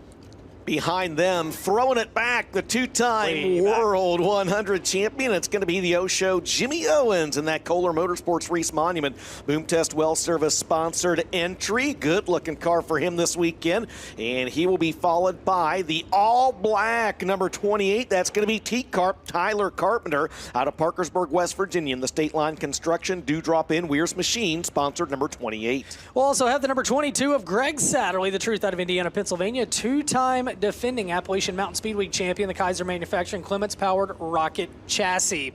Rolling to the Speedway behind Satterley, we're going to have the 1G, and that will be Rusty Ballinger. Good to have him here with us. Out of Seymour, Tennessee, the Mullins-powered Warrior, the Titan Trailer Repair, Wilson's Berry Farms 1G. It'll be followed by the driver of the C8. Welcome back to Eldora, Timothy Culp, the Prattsville, Arkansas driver of the Bennings Heating and Air Clements-powered Capital race car. Behind him will be the driver we mentioned at the top of this hot lap session, Garrett Alberson out of Las Cruces, New Mexico, in the Ken and Beth Roberts Racing, the Sierra Valley Transportation Romer Machine and Welding Clements-powered Longhorn. Final car in this set, Shannon Babb out of Moweek, Illinois, fresh off his first win of the year, came in Fairbury Speedway. The Petrov Towing, Donnelly Trucking, Donna Grove Seat, Vic Hill Powered Longhorn for Shannon Babb. As cars up to speed, and how about Garrett Alberson, top of the leaderboard, 15.529, as Garrett Alberson fastest lap so far in Dirt Draft Hot Laps, as he just continues with speed here. And we also, in this set, have the 95 of the Jedi, Jerry Bowersock out of Wapakoneta, Ohio, the Best Performance Motorsports, Fullencamp's Fridgetown Trailer Sales and Supply entry. Well, DJ, first win at Eldora back on Sunday, top of the leaderboard in Dirt Draft Hot Laps. How about Garrett Alberson? That team's just building momentum, and it's probably because R.C. Whitwell's got him running ladders and laps in between the races. As you heard Randy Weaver say he saw Alberson 3 miles down the road jogging yesterday. Yeah, maybe I need to get on that same workout plan as well. It may be good for 2/10. Next group of drivers going to make their way on the Speedway, and they're going to be led out by the driver that was 5th in the World 100 1 year ago. That's going to be Benton, Kentucky's Tanner English in the Coltman Farms Racing Special Needs School of Gwinnett sponsored Longhorn number 96. Behind him is going to be the 40B out of Brandon, Florida. That is Kyle Bronson on the Race Car Engineering, Borchers Equipment, Lloyd Hauling and Demo. Clements-powered Longhorn, Kyle Bronson. Spencer Hughes in car number 19M, the JCM Motorsports, Yellowhammer Design Construction, Neon Bubbles Car Wash, and Clyburn Tank Lines, all sponsors on the Rocket XR1 for Spencer Hughes, currently 6th in the Castrol FloRacing Night in America standings, and the 19M, and behind him a special wrap, the 103 of Jason Riggs out of College Grove, Tennessee, saluting Tandy Marlin, cousin to Sterling Marlin, who's the 2002 NASCAR Heartland Region champion, and recently passed away. They operate out of his race shop, and that is a tribute to the Town and Country Ford 103 for the Shepherd Riggs Racing for Jason Riggs. Behind them, the driver out of Jackson, Ohio, that's currently 2nd in the Valvoline American Ironman North Series point standings. That is Seth Daniels in the spec-powered Rocket Chassis, the Wilson Excavating, Haddle Trucking, S&D Transport sponsored number S21. He will be followed by the 11R of Josh Rice, back in a Rocket this weekend, the Crittenden, Kentucky driver of the Rice Excavating and Plumbing, Synesis Construction, Extreme Sportswear, number 11R. The 22, that'll be Chris Ferguson out of Mount Holly, North Carolina, the Clements-powered Longhorn, Live Oak Aesthetics and Family Dentistry, Patriot Meat Processing, and Spartan Transportation, all sponsors for Chris Ferguson, 7th a year ago in the World 100. And I believe that is going to be everybody on the set. Yep, that's everybody in this set. It's Chris Ferguson. They had to push him out of the infield pits, and once he got on the racetrack, they had to push him again. So potential starter issues on that 22 car. And you talked about the Coltman Farms Racing 96 of Tanner English. We'll go actually down to the pits. What do you guys have? Yeah, really quick, guys. Tough break for Fergie. He told me he was in a Bloomquist chassis here this weekend, so something to keep our eyes on. 5 of those race cars here this weekend. I know we got Wolfenbarger. 1 second here, I wrote them all down. You guys will probably help me out. McDowell, Benedum, Forrest Trent, and Chris Ferguson behind the wheel of a Team Zero race car as well. Man, we didn't have to help Shirley. And Brian Shirley's here in the Bob Cullen Racing one as well. As they're going to get these guys up to speed. Fastest lap of the night so far of 15.529. As we'll go through the Group B cars, they will have dirt draft hot laps, and then we'll flip them and get ready for Sunoco Race Fuels qualifying. 6 heat races tonight. Group A will make up heat races 1, 2, and 3. Group B, heat races 4, 5, and 6. Also, one did sneak by us out there. Clay Stuckey out of Shreveport, Louisiana, 3-time winner this year in the 15, works through turns 3 and 4. First time ever here at Eldora Speedway. You see him on your screen. The Lucas Oil Advanced Powder Coating, FiberTech Laser Cutting, Clements Powered Black Diamond. Clay has had a breakout year here in 2024 for the Shreveport, Louisiana driver, Clay Stuckey. They got a Comp Cams win at Springfield and a Sooner Late Model Series win at Thunderbird as well. That's a new wrap on that car as well. I like it. A very clean-looking 15. I think the Comp Cams win at Springfield from like 19th, which is something saying something in itself. Yes. Yeah, you ain't wrong there, man. There's a good look at Josh Rice in the 11R, as I don't believe anybody in this group going to crack the top 5. Garrett Alberson, still the quickest driver in dirt draft hot laps with a 1.5.529, and we should have, I believe, just one group left to go. Looks like Tanner English was the fastest in that set. He's 7th overall in dirt draft hot laps. The next set of cars make their way out to the Speedway, and first out will be Chase Younghans, the Manhattan, Kansas driver, and he's in the Bozard Ford. Kaiser Manufacturing, Stussy Paulson Construction, number 18. He'll be followed out by the 6 of Clay Harris. Harris, Lucas Oil Late Model Dirt Series Rookie of the Year contender out of Jupiter, Florida. 1 win on the year. Wilkerson Farms Rescue Metal Framing, Durham-powered rocket chassis for Clay Harris.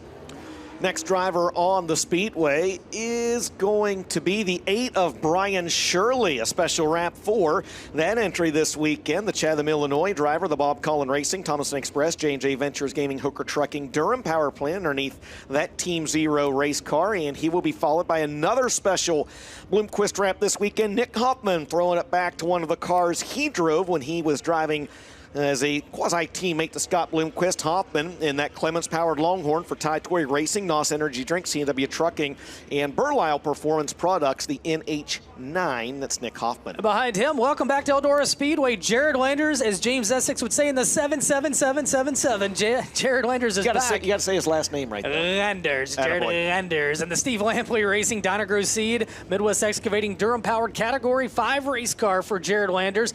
And riding behind him, first time here to the World 100 weekend, that'll be Gavin Cowan out of Rincon, Georgia, the Longhorn, Mullins-powered, the 2024 Southern Nationals Rookie of the Year of Supply Chain Management, Wise Forest Products, 219 for Gavin Cowan. Behind him is going to be the 45. There's Gavin Cowan on your screen. We got the 45 of Kyle Hammer out of Clinton, Illinois, and that Troy Page Excavating, Elite Contracting, Durham-powered Longhorn, and he will be followed by Jeff Babcock, the Wayne, Ohio driver. Good to see the former Eldora Speedway track champion with us in the 7B. There's Ricky Thornton Jr., second in the Castrol FloRacing Night in America point standings, and the Kohler Motorsports number 20 RT, and the 23 also on the racetrack. That, of course, is going to be Corey Hedgecock out of Loudoun, Tennessee. 2 wins this year, both of those coming in a crate late model. And that Durham-powered he's got a Durham-powered player hood of the Eagle race, or the BMF race car this week. He's actually got an Eagle chassis. He does have the Eagle engine. I'm sorry. Thank you. Jonathan Davenport in this set as well, 5-time World 100 champion. The Longhorn Clements Power Nutrient Ag Solutions Fast Shafts Donna Grows Seed for Jonathan Davenport, 10-time winner this year. As you see Corey Hedgecock on your screen. He made the show here back on Sunday night.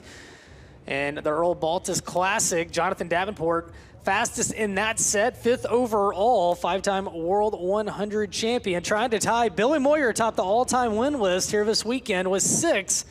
And it's hard to believe, man. We never thought anybody would ever get close to Moyer, and Davenport's got a chance maybe to go from 5 to 10 to who knows. But tonight, he is 5th fastest in that set. Well, we're going to start getting lined up for Sunoco Race Fuels qualifying. We're going to step aside and thank some marketing partners as we have the crossover. We'll be right back to Eldora Speedway. This is Castrol FloRacing Night in America presented by Kubota.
Welcome back to Eldora Speedway, Castrol FloRacing Night in America, presented by Kubota, round 5 of 2024, and we are set for Sunoco Race Fuels qualifying. 82 cars to qualify here tonight, Group A and B qualifying.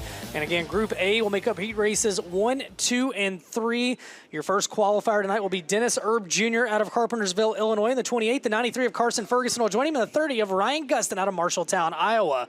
Dennis Erb Jr., the Vomac Truck Sales, McBride Mac, Tools Auto Sales, ASD Motorsports, Clements Powered Barry Wright race car for Dennis Erb Jr., two-time winner this year for the former World of Outlaws champion. The 93 of Carson Ferguson out of Lincolnton, North Carolina. The Longhorn chassis by Wesley Page. Clements Powered, Little Pink Houses of Hope, Hoopak Grading, Franklin Enterprises, WP Racing Shocks, Coleman Farms Racing, all sponsors on Carson Ferguson's 93. And Ryan Gustin in the Todd Cooney Tribute car. Balance Seamless Gutters, People's Company, Carl Chevrolet, Bill Stein Performance Bodies, Fertilizer Specialist Equipment, Jay Dickens Infinity race car for Ryan Gustin. We're going to see who lays down the early best lap here after this first trio. Carson Ferguson, a good run here on Sunday night, 16131. Ryan Gustin to the top of the leaderboard, a 1.5945. Dennis Erb Jr., 16367 his first time around.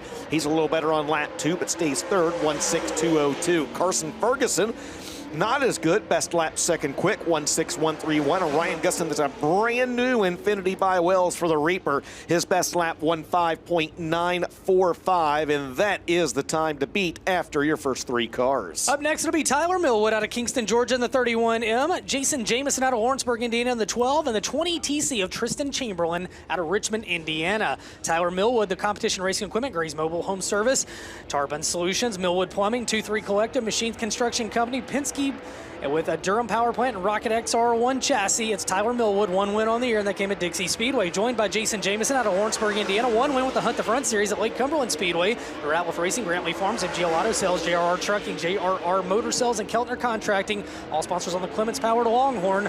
Joined by the 20 TC of Tristan Chamberlain, 1 win on the year. And he is in the Infinity by Wells Spec Racing Engine, Gibson Racing, Keg Sewer Nozzles, Pardo's Towing Service, Vision Woodworks, and DCE Fabrication, 20 TC. Tyler Millwood goes 4th quick on lap 1. Jason Jameson one-ups him. He goes to 4th fastest, and Tristan Chamberlain is 3rd quick. His first time around the half-mile oval, 2nd lap time. 4th, Tyler Millwood, better. 5th quick, 16558, his best lap. Jason Jameson's best lap, good enough for 2nd quick right now, 16026. And Tristan Chamberlain will go to 2nd quick as the defending World 100 Rookie of the Year clocks in at 15.966 after 6 cars. Ryan Gustin, Tristan Chamberlain, Jason Jameson, your top 3. Up next will be Devin Gilpin out of Columbus, Indiana, on the 1 Jiva 17 SS of Brendan Smith out of Dade City, Florida, and the 44 Chris Madden out of Great Court, South Carolina. Devin Gilpin, 4 wins on the year, fresh off a win at Paragon, and the Columbus, Indiana native, the Rocket XR1 Vic Hill Power under the hood of the Clarkson Logging, Insultech, Safety Environmental Solutions, South Central Roofing, Freedom Fireworks, all sponsors for Devin Gilpin, joined by Brendan Smith out of Dade City, Florida, the Big Daddy's Cattle, Total Claim Source, Williams Trucking, Jim Pacino Trucking, Guardian Hurricane Protection, Durham Powered Rocket XR1, and the 44 of Chris Smokey Madden, a 3-time winner this year, the Victory Circle Auto Sales, Dryden, Gambler Transport, Brickhouse Tavern, Victory Fuel, 44 for Chris Madden. First lap times going up. Gilpin will be 7th fastest on lap number 1. Brendan Smith goes 7th fastest now his first time around. And the first lap time for Chris Madden is good enough for 6th quick. They're all shooting for Ryan Gustin's lap of 15.943 as Gilpin shuts it down coming across the line. 2nd lap, 9th quick. 2nd lap for Brendan Smith, better. 6th quick, 16403. And the second time around for Chris Madden, he'll go to 6th quick with a 16.394 after 9 cars. Ryan Gustin still the time to beat, Ben, with a 15.945. Up next, New Waverly, Texas driver Tyler Erb in the number 1T. He'll be joined by T-Mac Timmy McCready out of Watertown, New York in the 1, and the 17 of Zach Dome out of Crosslings, West Virginia. Tyler Erb, the bulk material lift, Sunoco Race Fuels, Langenfelter Mechanical Contractors, First Class Septic, Anthony's Pizza, Clements Powered Rocket. For a 15-time winner this year, Tyler Erb, this year's Herald Tour champion. The 1 of Tim McCready, former World 100 winner back in 2018. The Durham Powered Rocket XR 1.2 for the Valvoline Performance Grading, Sloiber Calf Wrenches, Ace Metal Works, 5-Star Bodies, Gunners Honey, and Performance Concrete. All sponsors for Tim McCready. 5th in the Lucas Oil standings. And Zach Dome out of Cross Lanes, West Virginia, one-time winner this year in the Vic Hill Powered Longhorn, the Tim Short Auto Group, Way Forward covering, Dome Cycles, Octane Race Products, and Daggett Reynolds, all sponsors for Zach Dome. Uncle T goes to number 2, and T-Mac goes to number 1 after lap number 1. Yep, Zach Dome is 5th quick after his first lap. So Tim McCready, 1.5697. Turbo is not as good. He'll stand on a 1.5825. That's good enough for 2nd quick. Tim McCready's 2nd lap, not as good. Doesn't matter. 1.5697, the new time to beat for McCready. And Zach Dome's a little better on lap 2, but he stays 5th quick, 1.5.969. So T-Mac, Tim McCready, now with the time to beat after 12 cars, 1.5.697. Up next, K-Rob, Kent Robinson, the 7R out of Bloomington, Indiana. Hayden Cowan in the 14C out of Rincon, Georgia, and the 13 of Cody Summer out of Mooresville, North Carolina. Kent Robinson, the Chad Stapleton Racing, RJ Excavating and Steel Coating, CMOS Repair Service, Andy's Towing, and Ultra Force, all sponsors on the J. Dickens Powered Longhorn for the 2017 Eldora Speedway Track Champion, Kent Robinson.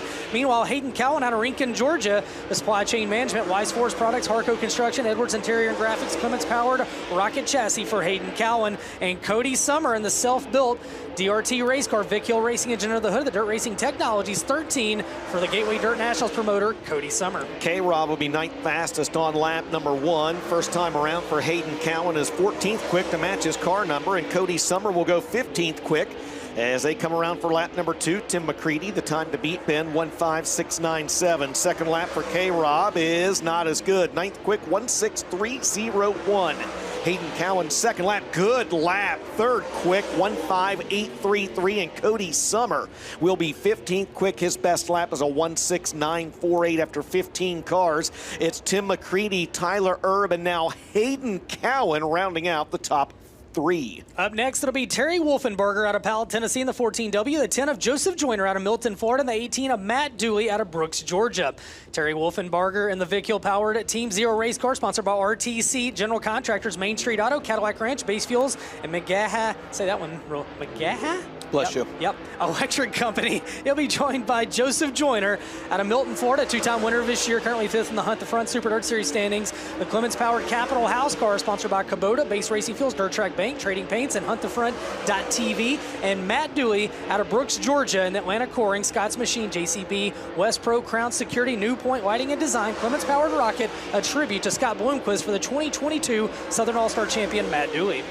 10th quick for Joseph Joyner on lap 1. Matt Dooley goes 14th fastest his first time around, and Travis Stemler 15th quick on lap number 1. Joseph Joyner going to wheel that Capital Factory car off the corner. 2nd lap a little better. He's 8th quick, 1.6.081. Matt Dooley's 2nd lap time not as good. 14th quick, 1.6464 is his best lap, and Travis Stemler's best lap is good enough for 15th quick, 1.6474. Ben, 18 drivers have attempted a lap. Tim McCready has the time to beat, 1.5.697. Up next, out of Ionia, Michigan, Travis Stemler in the 4, the C6 of Hohenwald, Tennessee's Oakley Johns, and Daniel Hilsebeck out of Earlham, Iowa in the 22. Travis Stemler, a 9-time winner this year in the Pro Power Racing Engine Longhorn ankle racing injury. He was just out on the last group. Oh, so somebody else slid by us. We might not have had Wolfenbarger. We lost Wolfenbarger, that's what it was. So it'll be Oakley Johns in this set, the C6 car out of Hohenwald, Tennessee, 2-time winner this year. The Johns Timber Jeff Greer Racing Summertown Medals entry. Daniel Hilsebeck out of Earlham, Iowa, and he is in the Capital Clements Powered Hilsebeck Farms, Big Dale Car Care, Banning Chiropractic, and 22 Enterprises race car, joined by Rob Anderzak out of Swanton, Ohio. And the Gressman Power Sports of Longhorn, 10 Mile Creek Farms, APC Motorsports, and Tri-County Tire, all sponsors on that entry. I love the triple box we have as we saw Rob Anderzak get very, very sideways down in 3 and 4 on lap number 1. Here comes Oakley Johns across for lap 2, 19th quick. His best lap, 1.6858. Daniel Hilsebeck's best lap, good enough for 12th fastest, 1.6306.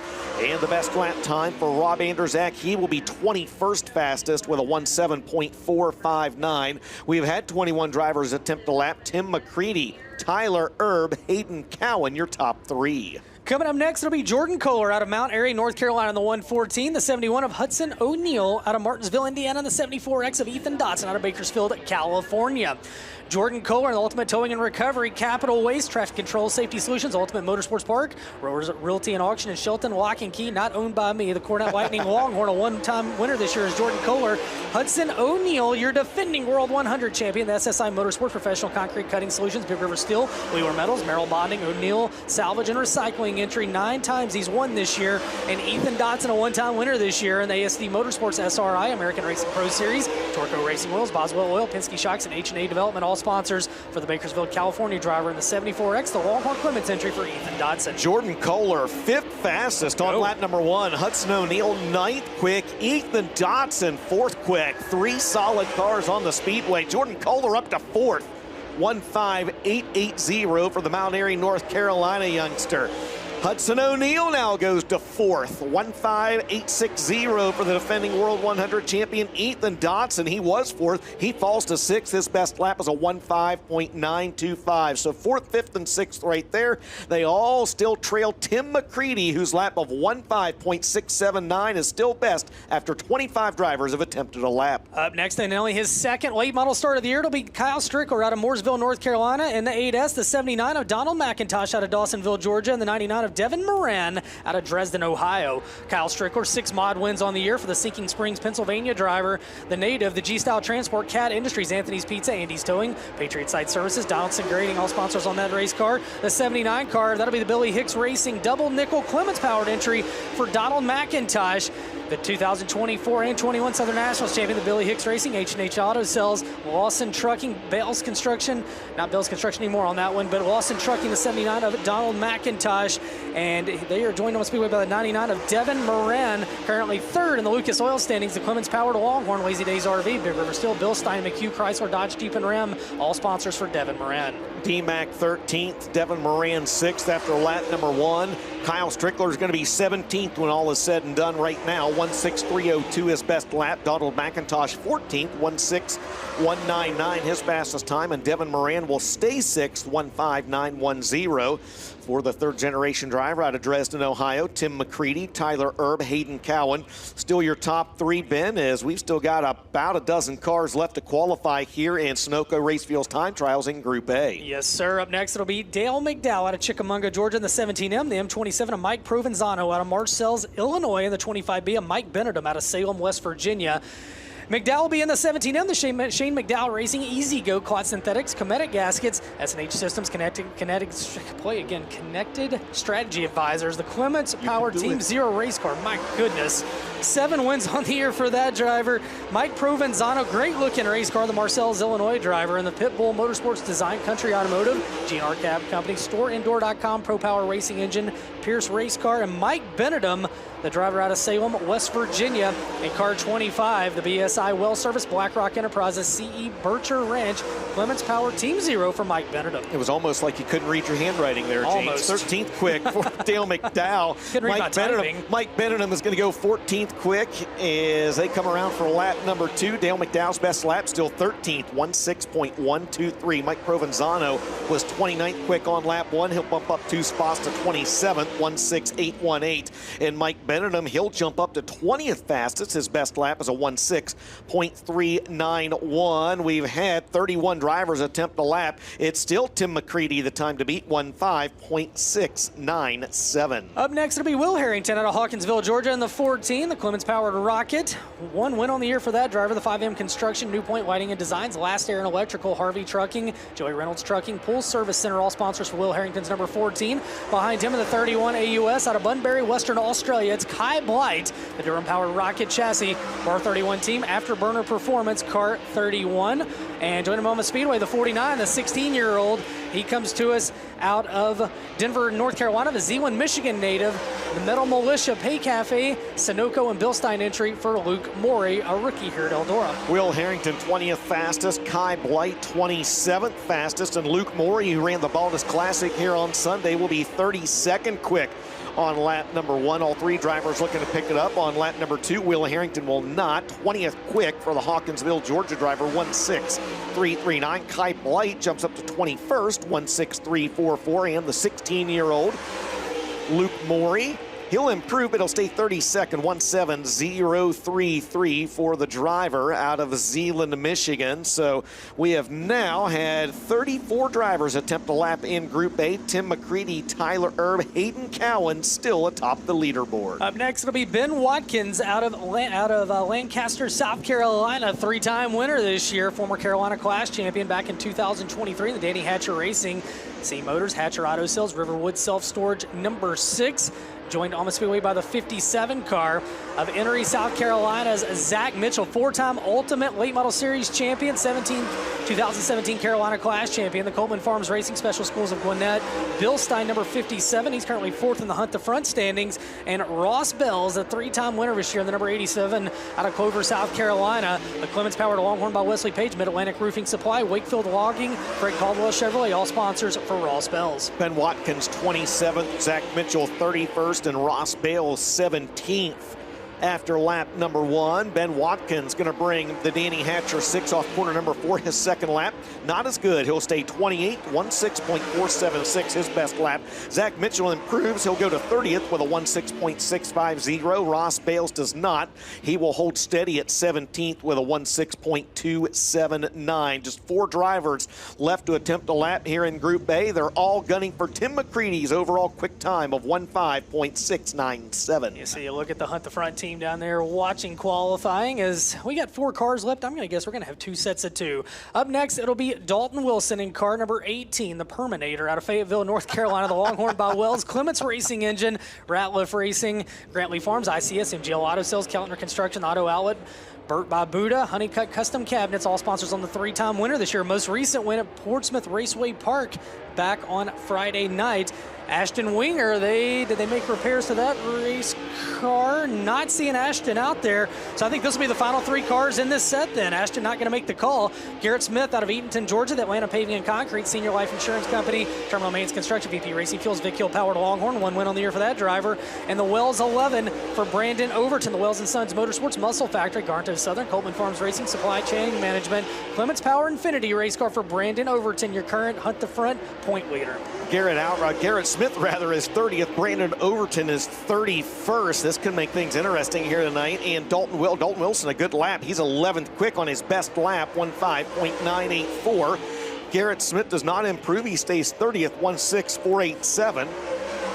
And the 11 of Brandon Overton is going to be 26th quick. His best lap is a 16.399. So we were scheduled to have, I believe, 41 drivers attempt the lap here in Group A of Sunoco Racefield's time trials. 2 drivers didn't make it out on the track, Terry Wolfenbarger and Ashton Winger. And there comes Wolfenbarger, and he will get 1 lap now in the number 14. So the driver out of Knoxville, Tennessee, and the RTC General Contractors, Main Street Auto, Base Racing Fuels, Magaha Electrical Company sponsored Bloomquist race car with a Vic Hill power plant under the hood is on the track for his lone qualifying lap. He was originally slated to roll out 16th. In Group A. The only car not going to have a time in this set will be Ashton Winger, not able to make repairs after contact with the wall during his qualifying attempt. So 39th quick for Terry Wolfenbarger in the 14W, and that should be a wrap on Sunoco Racefield's time trials for the first half of the field. That is Group A, and as long as they cleared tech and post-race post-qualifying inspection, it's going to be that driver, T-Mac Tim McCready, laying down the fastest lap in Sunoco Racefield's time trials in Group A with a 15.697.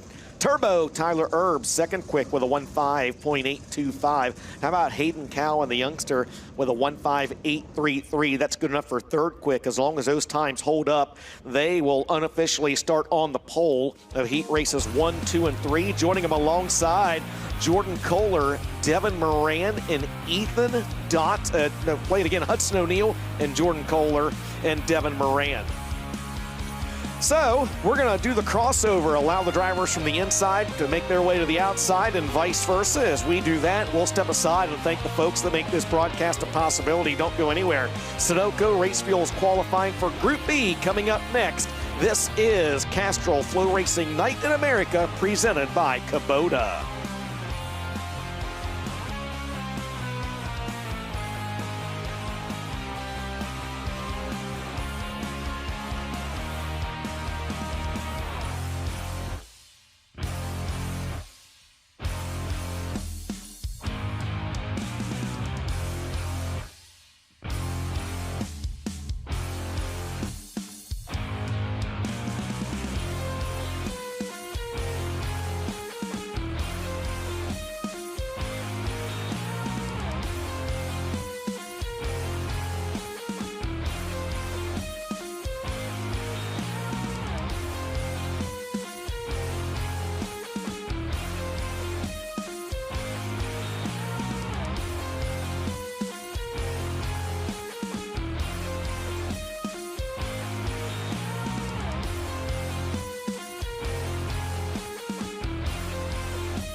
Welcome back, ladies and gentlemen, to Castrol FloRacing Night in America, presented by Kubota here at Eldora Speedway. We've qualified the first half of the field in Sunoco Racefield's time trials for Group A, and Tim McCready laid down the time to beat with a 1:5.697. Mike Norris, James Essex, you have joined us from the infield. Norris, you've got an update on a few of the drivers in both Dirt Draft Hot Laps and Sunoco Racefield's time trials. Yeah, thank you very much, guys. We're working hard down here. Fergie had a bad clutch. Chris Ferguson's not going to affect the motor, but needs a push start every time.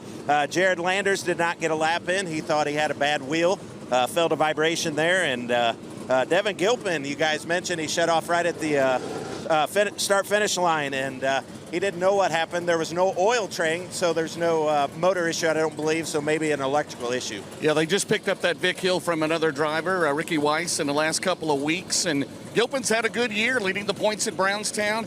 He'll be locked into either the Castrol race or the Jackson 100 or the Rayburn race in a few weeks, but Gilpin's had a solid season, but behind the 8-ball here tonight, guys. That's great updates. And guys, from down there, you see the racetrack changing, and now the sun's going to start to set as these guys get set for Group B, and just two talent-laden groups. And, you know, anything else that's caught your eye so far tonight?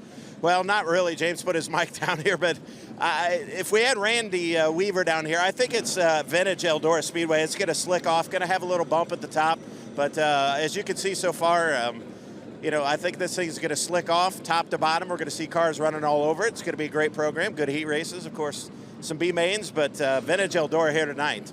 Well, thank you very much, Mike. We get set for Sunoco Racefield's Group B, and it's worth noting that as we enter the 5th event of the year, there's not been a driver set more than one overall Sunoco Racefield's fast time, and Tim McCready has not had one yet this year. So far, Jason Fager, Brandon Shepard, Nick Hoffman, and Devin Marin, the 4 drivers that have been fast overall, and right now Tim McCready out of Group 1. We'll see if that holds up. As we get set now for Group B, your first qualifier tonight will be Bobby Pierce in car 32 out of Oakwood, Illinois, Tim Lance out of Brimfield, Illinois, and the 48 and the 25L of Steve Lance Jr. And something very special on Steve Lance Jr.'s 25L, that is a throwback to his dad's car from 71 and 72. He didn't know that they were going to be doing it, but he's watching at home on FloRacing. And Steve Lance Sr., much respect. We hope you're enjoying seeing that race car. As we're underway, Group B, Sunoco Racefield's qualifying here at Eldora. Bobby Pierce, the Low Voltage Solutions, Rio Grande Waste Services, Hoker Trucking, Mesilla Valley Transportation, Churchill Transport, Collins Brothers Towing, Fast One Speed Shop, Vic Hill Powered Longhorn, a 31-time winner this year, and our current series points leader, Tim Lance, in the 48 out of Peoria, Illinois, the Carl Otter Group, Digital Copy Systems, Outpace Racing Products, Floyd's Waste Disposal, car 48, and his brother, the 25L, the throwback to their dad, it's Steve Lance Jr., the Longhorn Pro Power Racing Engine, Robertson's Auto Parts, Outpace Racing Products entry for Steve Lance Jr. Welcome back to Eldora. Absolutely. He'll be 3rd quick on lap 1. Tim Lance will be 2nd quick, and no surprise, BP 32 lays down the fastest time out of this trio in Group B with a 1:6.021. It's going to be tough to top here in Group B, I think. Tim Lance will be 2nd quick, best lap 1:6.800, and Steve Lance Jr., he'll be 3rd quick, 1:7.285. So Bobby Pierce has the early time to beat here in Sunoco Racefield's time trials Group B, been 1:6.021. Up next will be Stacy Bowles out of Clinton, Tennessee in the 11B, the B5 of Brandon Shepard out of New Berlin, Illinois, and the 25 of Jason Fager, your current Mars points leader out of Bloomington, Illinois. Stacy Bowles, Advanced Transportation, Lowe's Tows, Kaiser Manufacturing, West Haven Speed Equipment, Competition Safety Equipment, Vic Hill Powered Category 5 race car, 2 wins on the year, both in the mud at I-75 Raceway. In the B5, it'll be Brandon Shepard, 4-time World of Outlaws champion and current points leader, the Shepard's Riggs Racing, Factory Longhorn, Dude Wipes, Bill Stein, Coleman Farms Racing, Team Realtree, and Riggs Fiber, all sponsors. And that Vic Hill Powered Longhorn, a 6-time winner this year, is Brandon Shepard, and the 25 of Jason Fager, 14 wins on the year for the driver of the Titan Industries, Rimtech Enterprises, Cheap Cars, Rosser Battery, Outpace Racing Products, Hoker Trucking, Clements Powered Longhorn for Jason Fager. Brandon Shepard 2nd quick on his first lap. Jason Fager will be 3rd quick on lap number 1. Stacy Bolts was 6th quick. He'll try to improve on lap number 2 as he brings the 11B off corner number 4, and he will not. He'll stay at a 1:7.580. Brandon Shepard's best lap, 2nd fastest, 1:6. 3.32, and Jason Fager's best lap, third quick, 1.6390. After 6 cars, Bobby Pierce, the time to beat, 1.6.021 here in Group B. Up next will be Austin Kirkpatrick out of Charlotte, North Carolina, the 11K. The 117 out of Christchurch, New Zealand, Jackson Lovelady. The 28 of Carson Brown out of New London, North Carolina. Turn's giving me dirty looks over here. You wanted Austin to say Kirkpatrick. New London, Wisconsin, didn't you? I did say that. New London, North Carolina. Austin Kirkpatrick out of Charlotte, North Carolina. The Barbarino's Pizza and Race Engines, and on Saturday, Spa, the Base Racing Fuels, Shannon Sanitation, Tailor-Made Performance, Clements Powered AK race car. Jackson Lovelady drove all the way to North Carolina to get that race car after tearing one up the other night. He got this one from Gary Dillon. The Mag and Turbo Tire and Service Center, Air Park of Canterbury, Pro Power Racing Engine Warrior race car for Jackson Lovelady, and the 28 of Carson Brown out of New London, North Carolina. He is in the Pay Cafe, Bilstein, Sunoco, Maxima Racing Oil, Vic Hill Powered Longhorn. Somewhere Terry Casey is smiling. He's like, that's at us right. now. Carson Brown, 6th quick on lap number 1. Jackson Lovelady is 8th quick on his first lap, and the second lap time now going to go up for Austin Kirkpatrick. His best lap is good enough for 5th quick, 1.6.915. Carson Brown's best lap, 6th quick, 1.7.063, and the best lap time for Jackson Lovelady will be lap number 1. He is 8th quick with a 1.7.468. 9 drivers have attempted a lap so far in Sunoco Race Fuels time trials in Group B. It's Bobby Pierce, Brandon Shepard, Jason Fagerson, all Land of Lincoln top 3 at this point. Up next, Fast Freddy Carpenter out of Parkersburg, West Virginia. The Eisner Powered Kryptonite race car, Stellar Motorsports, ProTech Auto Sales, Octane Race Products, People's Bank, and Kaiser Manufacturing, all sponsors on the C4 car. He'll be joined with Speedway by Forrest Trent out of Talbot, Tennessee. The Vic Hill Powered Team Zero race car, sponsored by Service 101 Storm Recovery, Trent Logging, TNC Diesel, Bill Stein, 2.4 Machine, driven to save lives, and VP Racing Fuels. And joining him on the Speedway, the 91, formerly the 111, Stephen Roberts out of Jessup, Georgia, the Clements Powered Longhorn, Robert Speed Company, Lennox River Ranch, Go Lithium Batteries, and Randy Cordy Consulting, all sponsors for Stephen Roberts. First lap time for Fast Freddy, 10th quick, a 1.7.631. Here comes the 101 of Forrest Trent. He'll be 7th fastest his first time around, a 1.7.123. And the first lap for not Tyler Earp, Stephen Roberts, good lap, 5th quick, 1.6.868. Lap 2 for Fast Freddy, a little better, but he stays 10th, 1.7.326. Second time around for Forrest Trent. He will go 8th quick, best lap 1.7.123. And Stephen Roberts was 5th quick on lap number 1. He'll stay 5th fastest and rely on lap number 1 because his best lap time was a 1.6.868. Pierce, Shep, Fager, the top 3 after 12 here in Group B. Up next out of Indiana, Pennsylvania, now 2-time defending Appalachian Mountain Speedway champion Greg Satterley, the Kaiser Manufacturing, Integra Shocks, Classic Inc., AFCO, Robbie Allen Enterprises, and All About Wraps, Clements Powered Rocket Chassis with 7 wins on the year does Satterley have. He'll be joined by Jimmy Owens in car number 20. As 2-time World 100 champion, the Kohler Motorsports, Reese Monument Company, Tim Short Auto Group, Ramirez Motorsports, Capital Waste, Georgia Arms Ammunition, all sponsors on the Vic Hill Powered Rocket Chassis for Jimmy Owens. 1 win on the year for that driver, and the 1G of Rusty Ballinger out of Seymour, Tennessee. As Jimmy Owens is going to catch some concrete, but gets it backed up into speed. Rusty Ballinger, the Mullins Powered Warrior race car, the Titan Trailer Repair, Wilson's Berry Farms, Gardner Energy Services, and Hooker Harness, all sponsors for Rusty Ballinger. First lap time for the Truth is 4th quick. Jimmy Owens goes 14th quick on lap number 1, and lap 1 for Rusty Ballinger is good enough for 12th fastest. So we'll keep an eye on Owens. He's in the upper right-hand part of your screen to see if he can improve. Satterley stays 4th, best lap at 1.6.693. Here comes Owens. He's on the bottom side of the racetrack, but no doubt the air has been hurt on that race car, and he'll be 15th with a 1.8036. Rusty Ballinger's best lap is good enough for 12th fastest, a 1.7341. So after 15 cards, Bobby Pierce, the first car out in Group B, still the time to beat, Ben, a 1.6021. Leading the next car out for the first time here since 2018 out of Prattsville, Arkansas, it's Timothy Culp. He'll be in the Clements Powered Capital race car, the 2019 Comp Cam Super Dirt Series champion, the Bendings Heating and Air Carrier All-Star Performance Brand Creative C8, joined on the Speedway by car number 95 of the Jedi, Jerry Bowersock out of Wapakoneta, Ohio. The Clements Powered Rocket XR1, Best Performance Motorsports, Full Camps, Bridgetown, Trailer Sales and Supply, North Star Drilling number 95, and the 28C of Tyler Carpenter. The Kryptonite race car out of Parkersburg, West Virginia. The Parkersburg Plumbing Supplies, State Line Construction, Holdren Construction, Octet Group, car 28 for Tyler Carpenter. First lap times going up. Timothy Colt will be 13th quick on lap 1. The Jedi, Jerry Bowersock, is 8th quick his first trip around. And the first lap time for Tyler Carpenter is good enough for 9th fastest. Coming around for lap number 2 is Timothy Culp.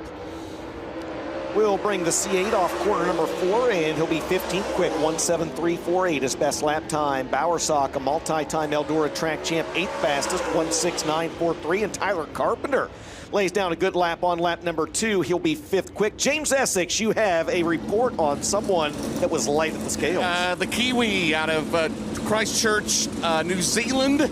First time here, Jackson Lovelady, 5 pounds light at the scales, so he will start tail of his heat race, guys. So a story about that, he bends a car beyond repair back on Sunday night at the Baltus Classic.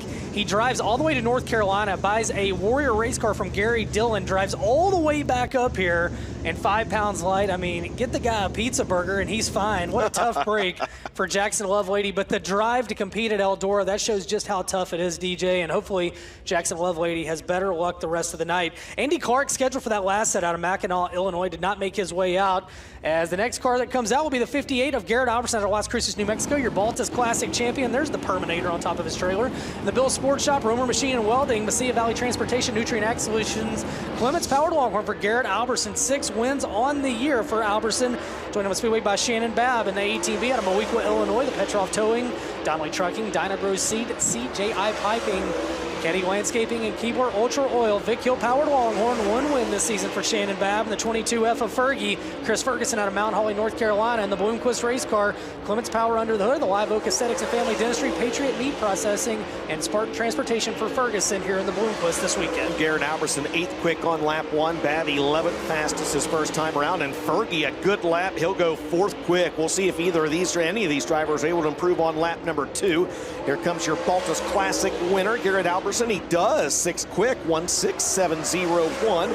Shannon Babb does 7th quick, 1:67.59. Fergie was 4th. He'll stay 4th, best lap, 1:64.60. So that trio all inside the top 10 for the time being. It's still Pierce atop the leaderboard in Group B with a 1:6.021. Up next will be Tanner English, 5th in the World 100 last year. His only World 100 start ever. The 2-time Mars champion in car 96 at Coleman Farms Racing, Special Needs Schools of Gwinnett, SRI Racing Products, Bill Stein, VP Racing Fuels, Clements Powered Longhorn. 3 wins on the year for that driver in car 96. Joined by the 40B of Kyle Bronson, a 1-time winner this year out of Brandon, Florida. The Clements Powered Longhorn, Race Car Engineering, Bradco Environmental, Borchers Equipment, Tillman Roofing, Michael Lloyd Hauling and Demolition, all sponsors for Kyle Bronson. Joined on the Speedway by the 81, scheduled to be the 81, that'll be the 103 of Jason Riggs, the special wrap this weekend for the Clements Powered Longhorn, the Shepherd Riggs Racing, Coleman Farms Racing, Town and Country Ford, Riggs Fiber entry for Jason Riggs. 15th quick will be Tanner English, his first time around. Kyle Bronson will be 13th fastest, and Jason Riggs will now go 15th quick in that special WKDP sponsor number 103. Second lap time for Tanner English in the 96. He'll be 17th fastest, best lap 1:7.144. Kyle Bronson will be 13th quick, 1:7.053, and Jason Riggs will also rely on lap number 1. He'll go 15th fastest with a 1:7.065. Ben, 25 drivers have attempted a lap in Group B. Bobby Pierce, Brandon Shepard, Jason Feger, right now the top 3. We're here at the world's greatest dirt track, Eldora Speedway. Sunoco Race Fuels qualifying continues, and it's Spencer Hughes out of Causeyville, Mississippi. Up next in the 19M, the Yellowhammer Design and Construction, JCM Motorsports, Neon Bubbles Car Wash, Clyburn Tank Lines, the Mercantile Bob Miller, VP Racing Fuels, Boswell Oil, Rocket XR1 for Spencer Hughes, a 5-time winner this year and 2-time World 100 starter, joined by Seth Daniels out of Jackson, Ohio, the Spec Racing Engine, Rocket Chassis, Wilson Excavating, Tim Haddle Trucking, 740racegas.com, and Red's Rolling Garage, all sponsors for Seth Daniels and Josh Rice and the Rocket Chassis here this weekend. The 11R out of Crenton, Kentucky, 2-time winner this year in the Rice Excavating and Plumbing, Sanasis Construction, Airmax Heating and Cooling, Extreme Sportswear, Mavitt Wright Engineering, Maxwell Trucking entry for Josh Rice in car 11R. First lap time for Seth Daniels, fourth quick. Good lap for him. Josh Rice is sixth quick on lap number 1. Second lap time now going up for the 19 Emma Spencer Hughes, and he'll be 13th fastest. Seth Daniels to third, 1:06.376. Great qualifying effort for the Jackson, Ohio driver. And here comes Josh Rice. He will improve, but he'll stay sixth. His best lap time, a 1:06.484. So it's now Bobby Pierce, Brandon Shepard, Seth Daniels, your top 3, Ben, with about a dozen cars left here in Group B. Coming up next will be the number 45 of Kyle Hammer out of Clinton, Illinois, the Troy Page Excavating, O&I Pride Automotive, Shepherd Auto Salvage, Precision Recovery, Longhorn by Wesley Page, Durham Powered Entry. 2 wins on the year for Kyle Hammer, one in the Pro Mod and one in the Super Late Model. The 18 of Chase Younghands out of Manhattan, Kansas, the Kaiser Manufacturing, Austin Stussy Construction, Bozard Ford, Clements Powered Rocket XR1, 1 win on the year. That came in a modified with the USMTS, and he'll be joined by the 9 of Nick Hoffman in the throwback ride, the Tide Torg Racing, NOS Energy Drink, C&W Trucking, Petrov Towing, Burwile Products, Tri-Valley Equipment Sales, Runkle Construction, and Bill Stein, all sponsors on the Clements Power Longhorn. 9-time winner this year is Nick Hoffman. Uh-oh, we got a caution on the Speedway, DJ. Yeah, and Younghands. Looks like Younghands maybe some issues. He's slow in the front straightaway. Admittedly, I was not watching my monitor, but he may have broke something, and... Yeah, it looks like that car not sitting right in the rear end, so the 18 car of Chase Younghands, he is going to limp it back to the pit area. And guys, down to you. Yeah, real quick, guys. He was motioning to his crew guys before he even rolled out on the speedway, so I think maybe he thought they had something going awry earlier, just before that, and you can see on the track that just verifies that something was the problem. And Ben and DJ also on the right rear, they're allowed the 2, the 3, and the 4. Everybody qualifying so far has been on the 2, the softest compound allowed on the right rear. How about James Essex jumping in with nuggets? I love it. That is especially for Justin Fiedler, by the way. That would be good for him. I mean, we got the GOAT down there with the tire report. And yeah, so the tire roll this weekend, any Hoosier tire on the left front, on the left front, the right front and the left rear, the 2s, 3s from Hoosier, and the right rear, the 2, 3, 4. And that is the tire roll all 4 nights here at Eldora, as Chase Younghands will get the push back to the pit area. And that driver is going to be buried in one of these tough heat races here tonight. And they're looking for debris on the racetrack right now. Tell you what, I love Nick Hoffman, the throwback car. And yeah, you know, Scott Bloomquist Racing back in the Cody Summer, Jacob Nord days. You see it on the screen. Scott gave him one of his first chances in a late model, you know, and that was the ride they went with. It was the NH with the 18 around it, and great looking race car. And I tell you what, Hoffman and Tide Torg Racing have had a fantastic year. Absolutely. And that battle for the Outlaw title between Brandon Shepard, the points leader, Nick Hoffman, and Bobby Pierce, it's going to go down to the wire. Yeah, and Hoffman and Pierce are tied for second right now in that World of Outlaws Championship battle as well. So the other cool thing I like about it are the mud plugs there. Yes. You know, Bloomquist had those. It kind of had the like you're getting hypnotized or something as you look into those. So just 2 cars now on the track with Younghands off. It'll be Kyle Hammer in the upper part of your screen in the 45 and Hoffman in the NH, the 9 car down on the bottom part of your screen. Again, Bobby Pierce has the time to beat in Group B with a 1:06.021. So they come around to a white flag. Kyle Hammer already got a lap. Hoffman to second. That's his first official lap, and it's a good one, Ben. 1:06.118 for the Mooresville, North Carolina driver. Kyle Hammer's going to trip the trigger. He improves. Not a bad lap. 12th quick.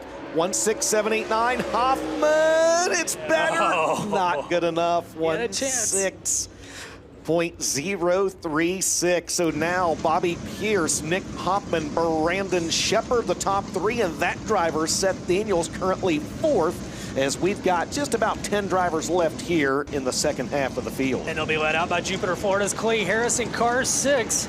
The Wilkerson Farms, Rescue Metal Framing, Impact Electrical Services, National Fragile X Foundation, Done Right Construction, Boswell Oil, VP Racing Fuels, Durham Powered Rocket Chassis. 1-time winner this year is Clay Harris, a Rookie of the Year contender on the Lucas Oil Series.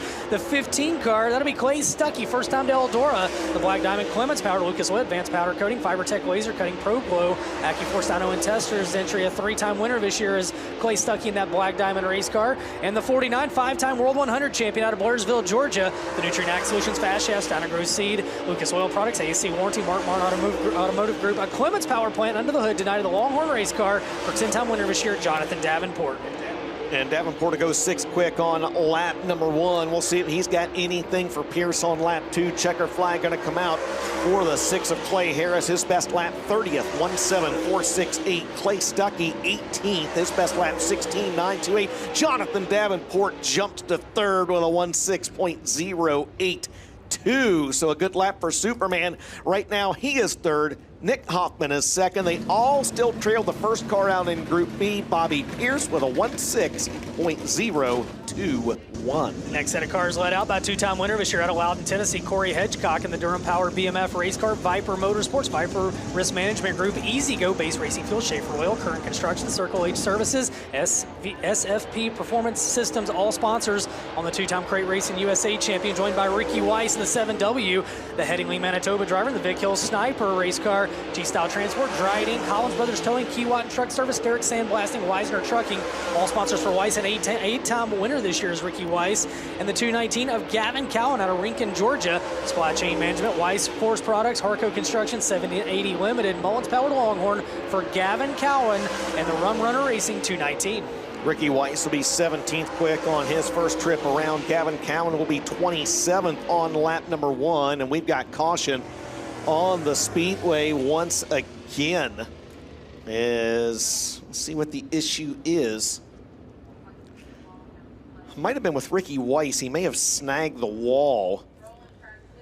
He is going to pull to the infield. Let's see here. We'll go to the instant replay, the MD3 5-star instant replay, and yeah, kissing the concrete. He did. He was able to drive off, but you get damage when you hit the wall here, man. There's no small impacts, and Ricky Weiss will pull down. He'll go to the scales, but damage on that race car. Yeah, tough break for the Headingley, Manitoba, Canada driver, that Sniper chassis, so he'll make his way across the scales, and he will have to rely on, I believe he did get a lap. He did. He's 17th, 1:6.873, so that's the lap time that Weiss is going to have to stand on. Gavin Cowan did get a lap. Corey Hedgecock, I don't believe, got a lap, and I could be very, very wrong about that also. He did. He's 7th quick. Actually, good lap for Corey Hedgecock first time around. So these two drivers, Ben, they'll get one more qualifying time as they're both on the white flag right now. Final time around for Gavin Cowan. He was 27th.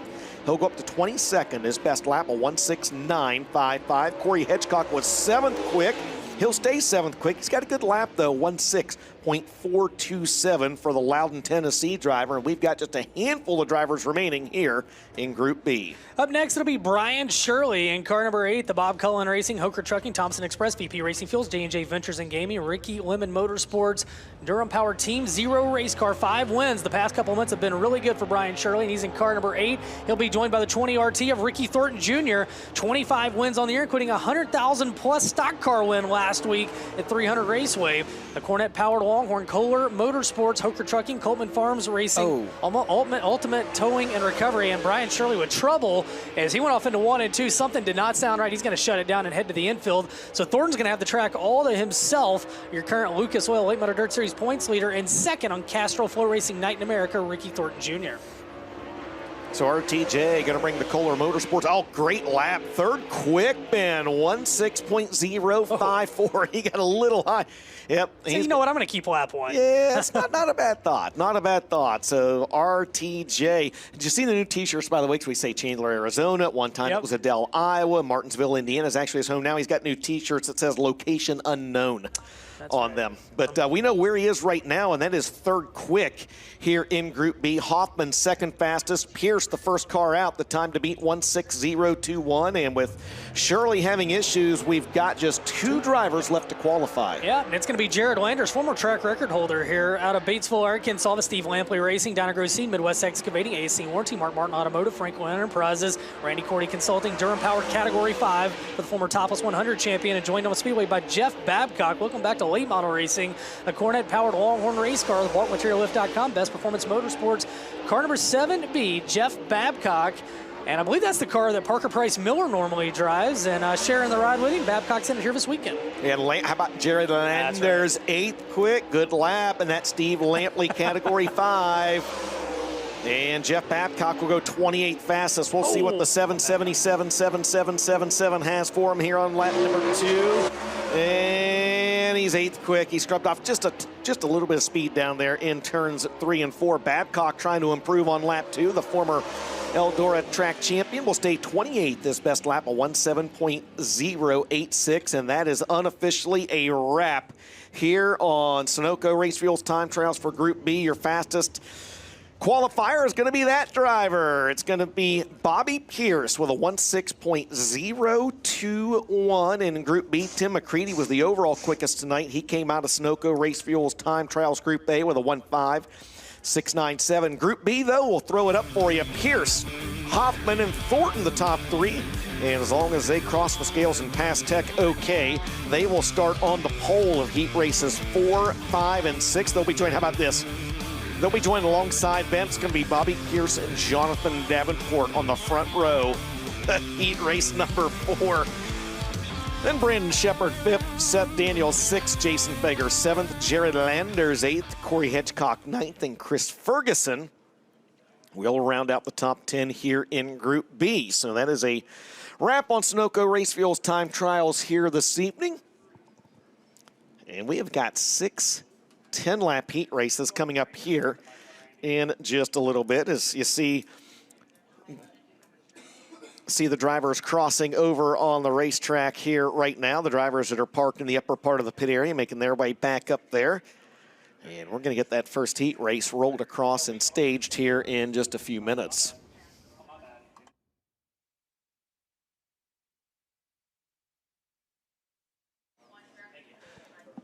All right, so getting set down there. I believe before we go to Michael and Randy back in the Eldora Speedway Media Center, we've got James Essex down there. He is going to be talking with tonight's Sunoco Race Fuels Fast Qualifier. James, take it away on the Eldora Speedway Victory Lane stage. Well, 82 cars entered here tonight for the Castrol FloRacing Night in America presented by Kubota Tractors. And the fastest of them all, he was fastest in Group A, quickest overall. The 2018 World 100 winner, how about it for T-Mac, Tim McCready. It's a good start to the night, isn't it? Yeah, I mean, especially when they go heads up, it's always nice to be up front. Mark and the guys in this rocket car, they've done a great job. Right before I was getting ready to go out, he said, hey, try to get in the moisture in the infield. I kind of diamond 1 and 2 and stayed in the traction, and it was good for 2 laps. Hopefully we can keep it up front heat. You were one of the few Lucas drivers that didn't make it here for Sunday night. How different is the track tonight than it was Sunday night? I'm sure you got to see it here on Flo. I didn't watch as much. You know, I go home, I try to be with my family, and you know, and I'll watch racing, but usually it's kind of playing in the background, like you know, elevator music, I guess, or something. But I did see the guys say things like that. It was like the dirt track from last year, and I remember, unfortunately, how rough that was. And but it looks like tonight that the track crew did a very good job. They said they worked all night that night and worked most of the day, trying to the last few days getting it back in shape. And I know it's probably a little drier than maybe everybody wants right now, but you got to get it hard first, and they can put some moisture back in it for maybe tomorrow or whatever. But all in all, for this Rocket team and Valvoline and Soybean Calf Ranches, we're happy right now. We just got to do our job.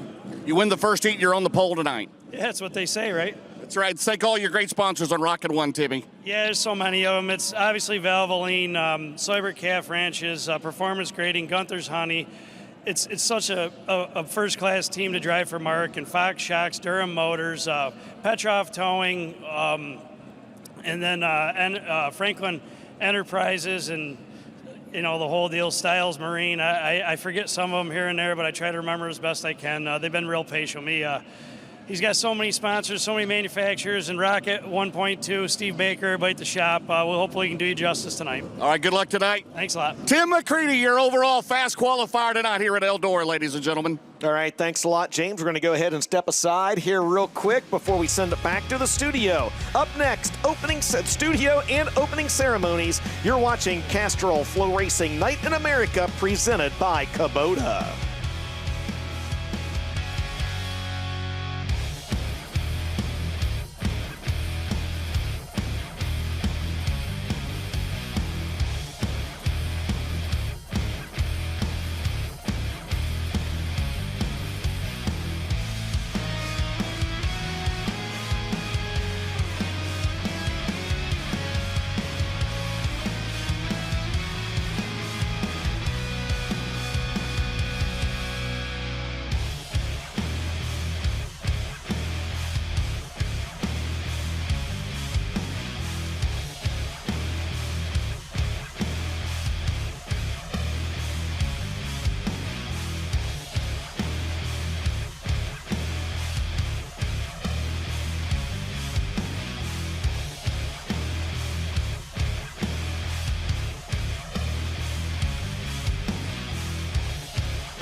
One of the great things about Eldora in September is the sunsets that you get, Randy. You were saying, hey, I prefer June because I know I got the whole summer to look forward to, but there is nothing I like better than a crisp fall sunset in Western Ohio, and we've got that tonight on a gorgeous Wednesday night on Castrol FloRacing Night in America. All preliminaries done tonight.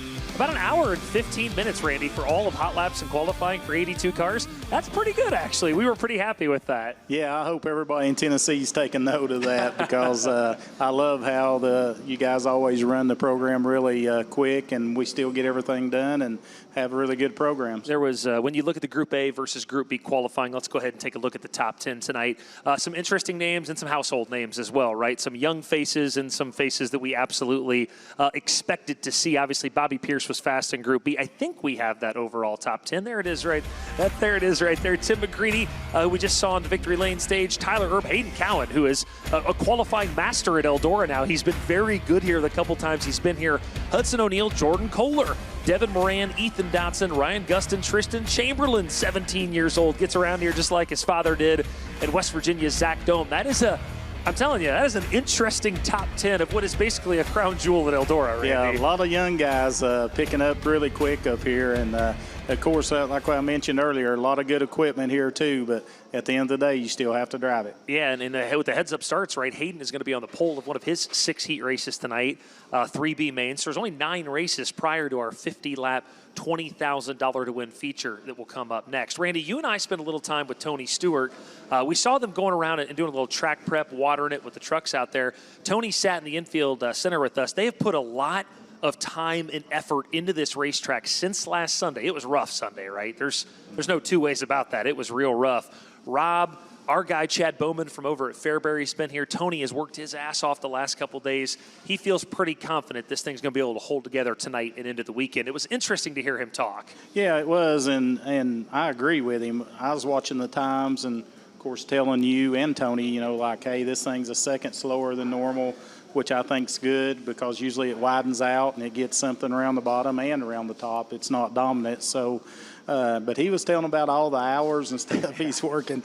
And, of course, me and him had to start talking about our Crown Vic racing and all that. But, it's amazing to me that Tony still loves it enough. He wants to have the very best on the biggest stage. And most owners will own at that caliper you don't see out there until midnight. So. Speak of the devil, there he is right there, smoke on the four-wheeler. He's crossing over what they call the Eldora crossover there in turns 3 and 4. That's the tricky part of this racetrack where the haulers come in and out of the infield. I think he had his attention most focused there, Randy, to try to level that out. You're a driver here back in the day. If you miss it, it sets the car wrong. It'd be a little tricky in turns 3 after you go over that crossover. Yeah, and like me and Tony is talking, it ain't so much the initial dip. It's when the cars jump that dip and then where they all land, and that makes a bigger hole and it's harder to deal with, harder to get back smooth. Even he said it takes 2 or 3 days, but if you didn't hit that thing right, like I was telling you, sometimes you'd go through 1 and 2 perfect and the first thing you could think of is dreading turn 3 because do you go above it, do you go below it, so, and Tony was sitting there laughing, kind of agreeing. So it's definitely puts character in it, but I think that's where sometimes we're talking about these young guys. That's where stuff like that will probably bite them later on in the night, but so far so good for those. As cars roll to staging, I'm very excited to have Randy here with me tonight for our Moments of the Week as we take a look at some of the best moments from the FloRacing Network this past week. Let's roll that.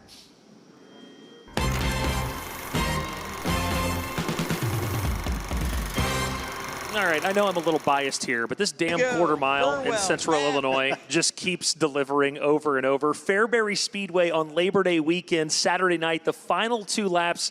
And Randy, what screams Illinois more than Shannon Babb on a black dirt quarter-mile bull ring, ripping the 18 on the high side? Here he is chasing down Blaze Burwell as they come to 2 to go. You kind of knew right here. Blaze is hanging on for dear life, Randy, as they get ready to come to the white flag.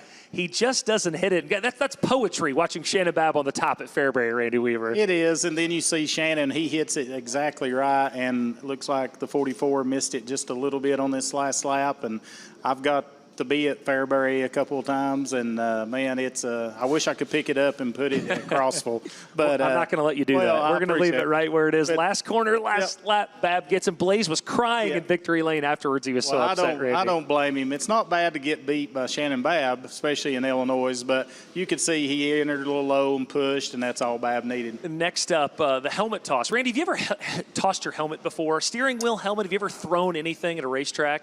No, because it's probably the only one I had, and I didn't. You want to throw something away I had to have, but I've seen a few guys. Some of them's pretty good. Here it is. Here this is Oswego for the Budweiser International Classic on Sunday. Lou LeVay Sr. is not happy. Here in the purple and green car, he feels as though, probably rightfully so, he's pinched going into turn one, whack into the outside wall. Styrofoam goes flying everywhere.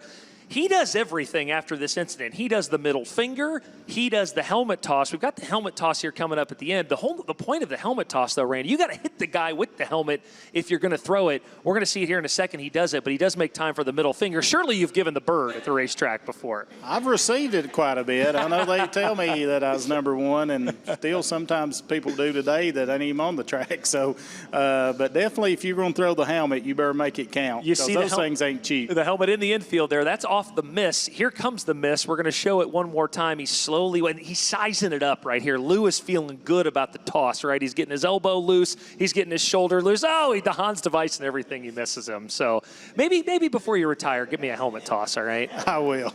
Randy, I'll start the next one with another question. Have you ever driven a big block before, and would you like to if you haven't? Oh, I haven't, and I'd love to. I actually pay attention to those things when they're at Charlotte and at Volusia, and they're really very neat race cars, but there never was around where we was, so I never did get a chance. Well, this guy might be the greatest ever. There, I said it, Kevin Kovac. This guy might be the greatest ever. Matt Shepard in the 9 car at Georgetown. Kovac, the Billy Pouch fan, can't handle it. Last lap at Georgetown right here. Who's that on the inside there? Oh, it's Billy Pouch Jr. on the inside. Here comes Matt Shepard on the outside. Last lap, last corner at the big old half mile at Georgetown. In the GOAT, there I said it, Matt Shepard with the win at the stripe at Georgetown. Let's get you in a big block one of these days. I'm ready anytime. You've been driving Crown Vics. Why not big blocks, right? Well, yeah, I'll drive anything. I'm not hardly like that Ricky Thornton, but I would drive anything. Randy, we appreciate it. Randy Weaver and I will be back here right before the feature to give any final notes after the heat races, give our feature picks, and then, of course, we'll have Devin Moran. And I have no doubt Kevin Kovac will angrily argue with me about my big block takes on the post-race show later tonight. Quick commercial break, a little more track prep. Back with Ben, DJ, James, and Mike. We'll see you guys later on tonight. Buzzy Racing has mastered the art of drivetrain specialties, spanning from dirt to asphalt tracks. You're not just a customer, but a valued member of our family, embraced by the tradition and passion embedded in every Buzzy build. We cover everything from rebuilding and selling drivetrain components, offering custom Buzzy parts, steering box services, and ensuring top-notch maintenance and support for braking systems. We are committed to excellence in helping racers maintain a competitive edge on the track. Get it Buzzy built. Welcome to Leyfeld Industrial and Welding Supplies, your one-stop destination for top-of-the-line industrial equipment and supplies, backed by our exceptional service department. With 2 convenient locations in Coldwater and Greenville, we're your trusted partner for all your industrial and welding needs. From precision welding with Miller & Lincoln to first-class performance with Milwaukee Power Tools, Landa washers, and reliable power solutions with Honda generators, we've got you covered. Our commitment to quality and excellence ensures that you get the job done right every time. Because at Leyfeld Industrial and Welding Supplies, your success is our priority. Visit us today and experience the difference for yourself. In the market for custom race shirts? Struggling with who to call? Look no further. Impact Race Gear's team of top-notch artists at Next Level Printing make it easy to see that Impact Race Gear has the right combination for simply awesome race shirts. We provide shirts and merchandise for the entire motorsports industry, from late models to sprint cars to modifieds, dirt or asphalt. Just take a look at the top drivers and teams that trust Impact. And it doesn't take long to understand why Impact Race Gear is the easy choice. Be sure that your fans, sponsors, and supporters get the products they deserve. When you need the best, it's got to be Impact Race Gear. Give us a call, 877-743-8337, or visit ImpactRaceGear.com to get started on your simply awesome race shirts.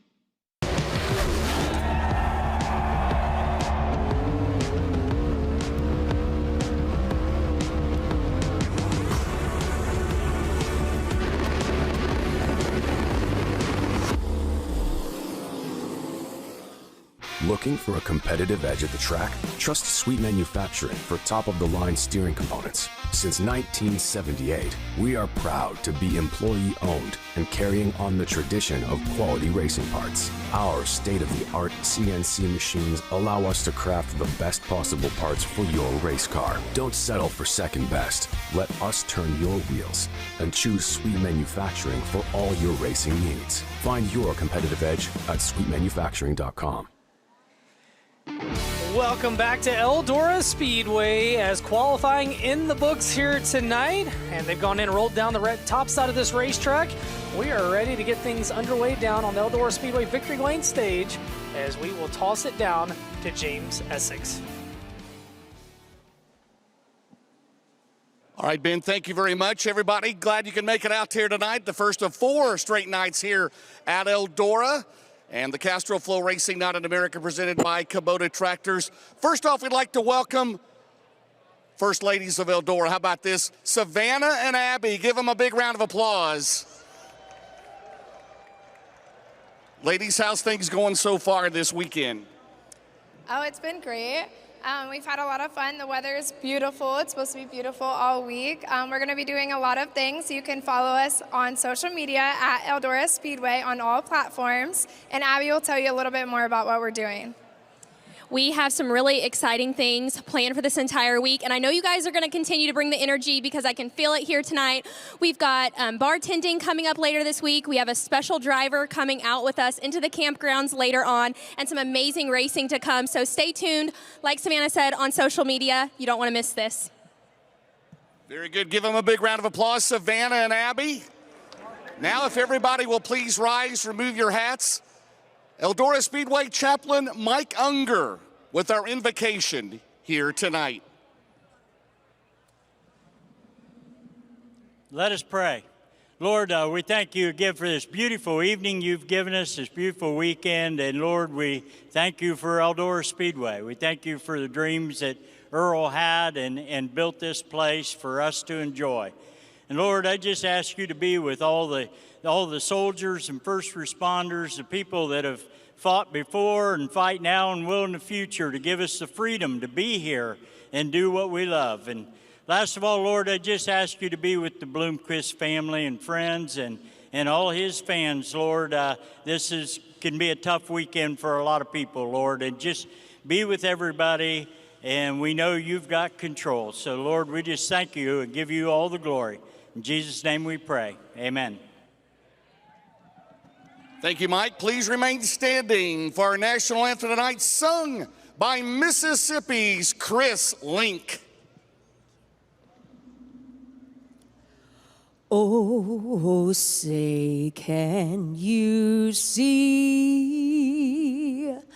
by the dawn's early light what so proudly we hailed at the twilight's last gleaming, whose broad stripes and bright stars through the perilous fight o'er the ramparts we've watched were so gallantly streaming, and the rocket's red glare, the bombs bursting in air, gave proof through the night that our flag was still there. Oh, say, does that star-spangled banner yet wave o'er the land of the free and the home of the brave.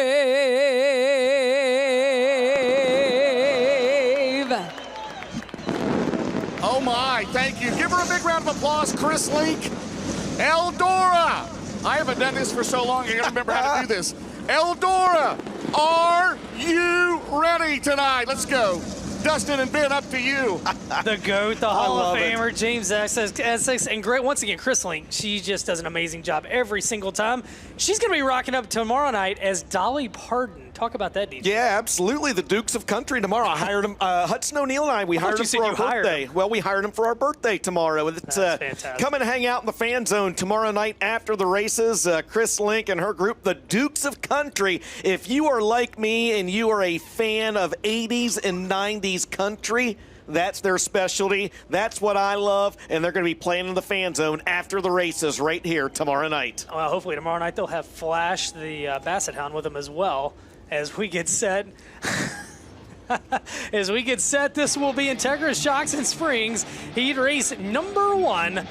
Actually, Flash was from, oh man, you went to Smokey and the Bandit. I went Smokey and the Bandit. Here we go, Integra Shocks and Springs, heat race number 1. Tim McCready out of Watertown, New York on the pole, and the Rocket 1 into his outside. Hudson O'Neill out of Martinsville, Indiana, with 71. Row number 2 on the inside out of Bakersfield, California, Ethan Dodson on the 74X. He'll be flanked by the Cross Lanes, West Virginia driver of the 17. That is Zach Dome. Row 3 to be Florida's Joseph Joyner in the 10, and Donald McIntosh out of Dawsonville, Georgia in the 79. We move back to row number 4. It's going to be K-Rob Kent Robinson in the 7R and 1L Will Harrington in the 14.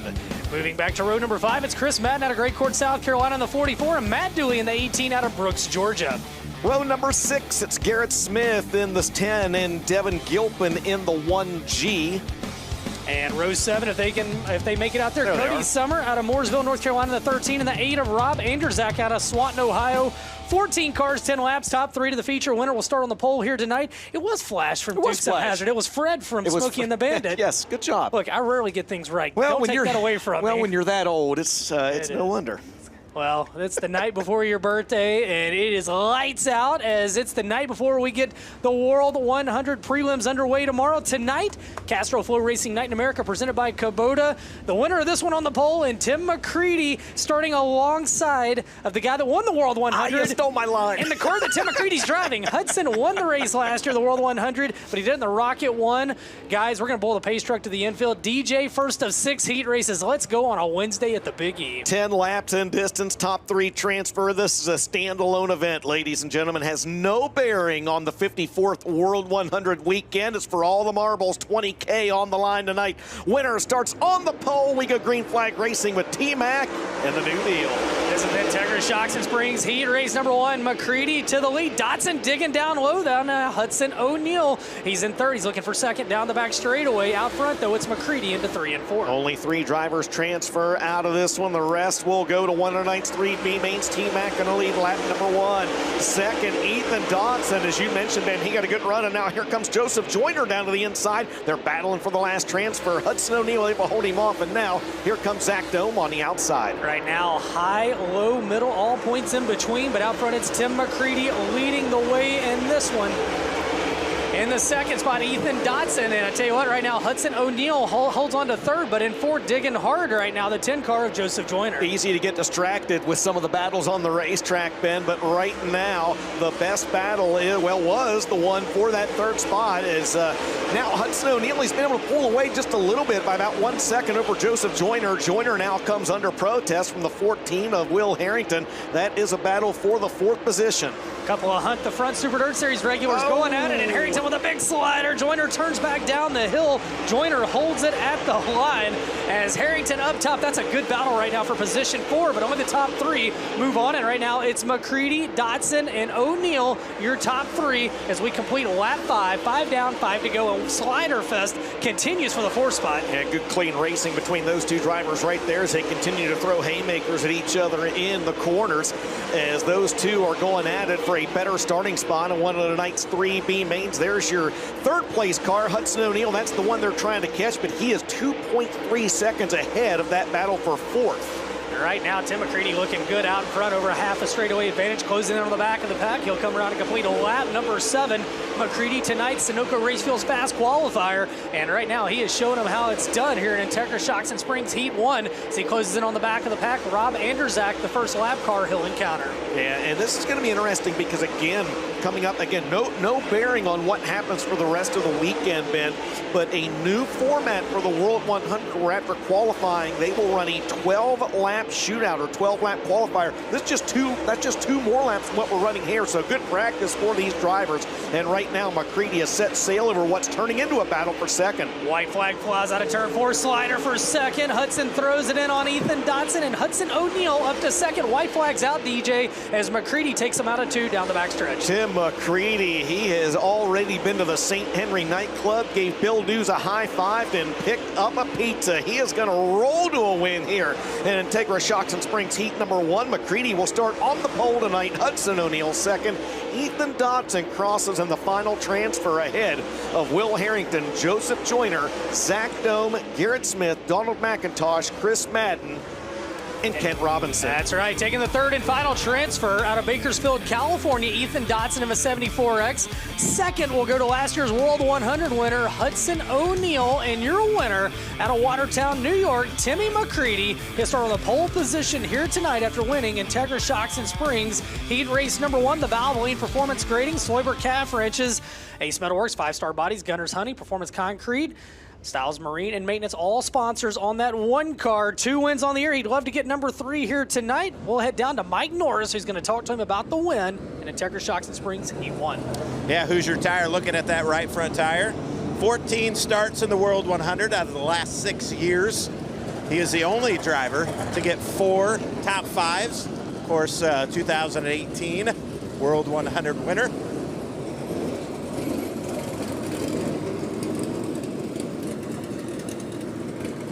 Last time this car went to victory lane here at Eldora Speedway, left with confetti all over it. Just like that, it's right back in victory lane.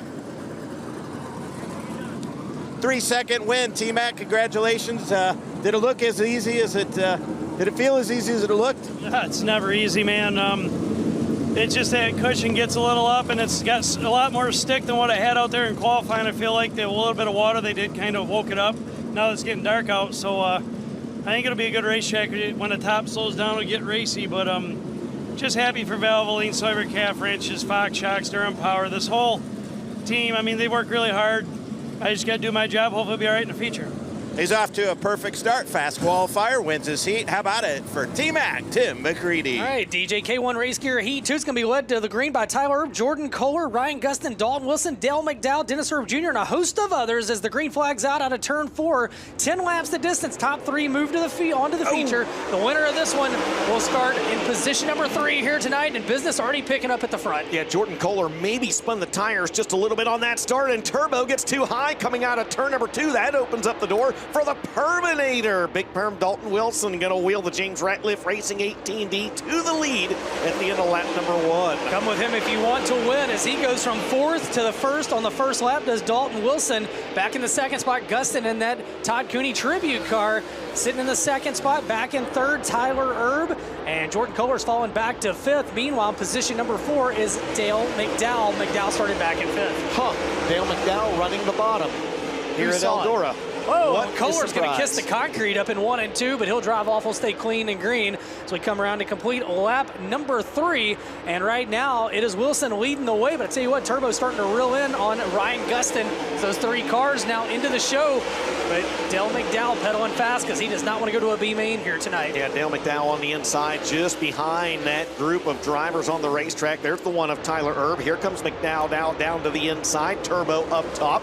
This happens behind your lead duo, Dalton Wilson and Ryan Gustin. 4 laps in the books. 6 laps to go in K1 Race Gear Heat number 2. Well, you heard McCready talk about them sprinkling the top and it making it come to life. As, you know, right now the top's really good. Dalton Wilson running kind of all over the racetrack and McDowell down low. I think you're going to see the racetrack really widen out as these heats go along. And right now McDowell trying to bring in the bottom all by himself. Yeah, Turbo's actually been the fastest driver on the track here the last couple laps. Dalton Wilson's been unable to pull away from Ryan Gustin. Again, Gustin and that Todd Cooney throwback at number 30. Tyler Erb just behind them. There's just about 0.8 to 1 full second behind each driver here in the top 3. They've actually put just a little bit of a gap now between themselves and the 4th place car of Mac Daddy, Dale McDowell. Yeah, Brandon Overton a distant 5th right now as he and Kyle Strickler battle back there. Overton trying to get his feet under him. Laps ticking away. 7 down, 3 to go in K1 race gear, heat race number 2.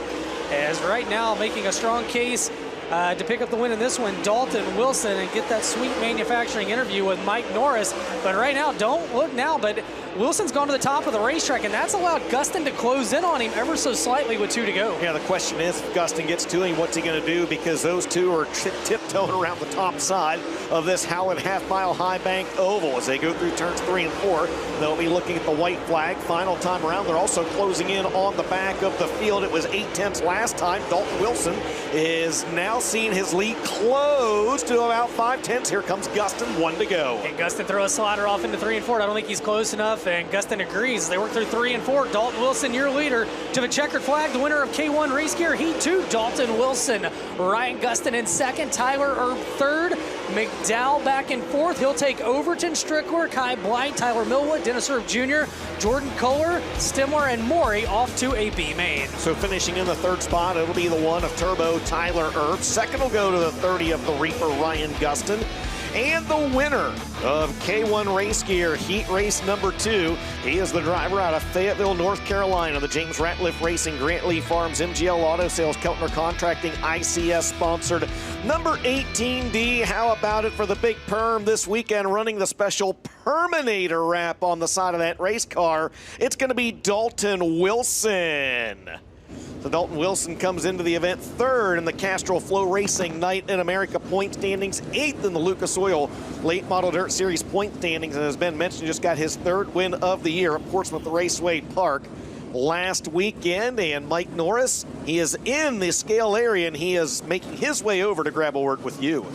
Yep, the other 2 came at Ultimate Motorsports Park. Of course, he won the finale at East Bay as he pulls in. He's been to Eldora, Victory Lane, 2002, Chasing the Dream. Congratulations, running the top. You got this brand new paint scheme to look good out there, Dalton. Yeah, I know this car is really good right now. I can't thank all my guys for busting their butts, on this thing. It's a new car we got out the other week, and it's really good. So hats off to them. Hats off to awesome car owners. Clements Racing is running good. Longhorn Chassis, MGL, Grant Lee, Keltner, just everybody behind this deal. ICS, B&L Construction, New Point Lighting.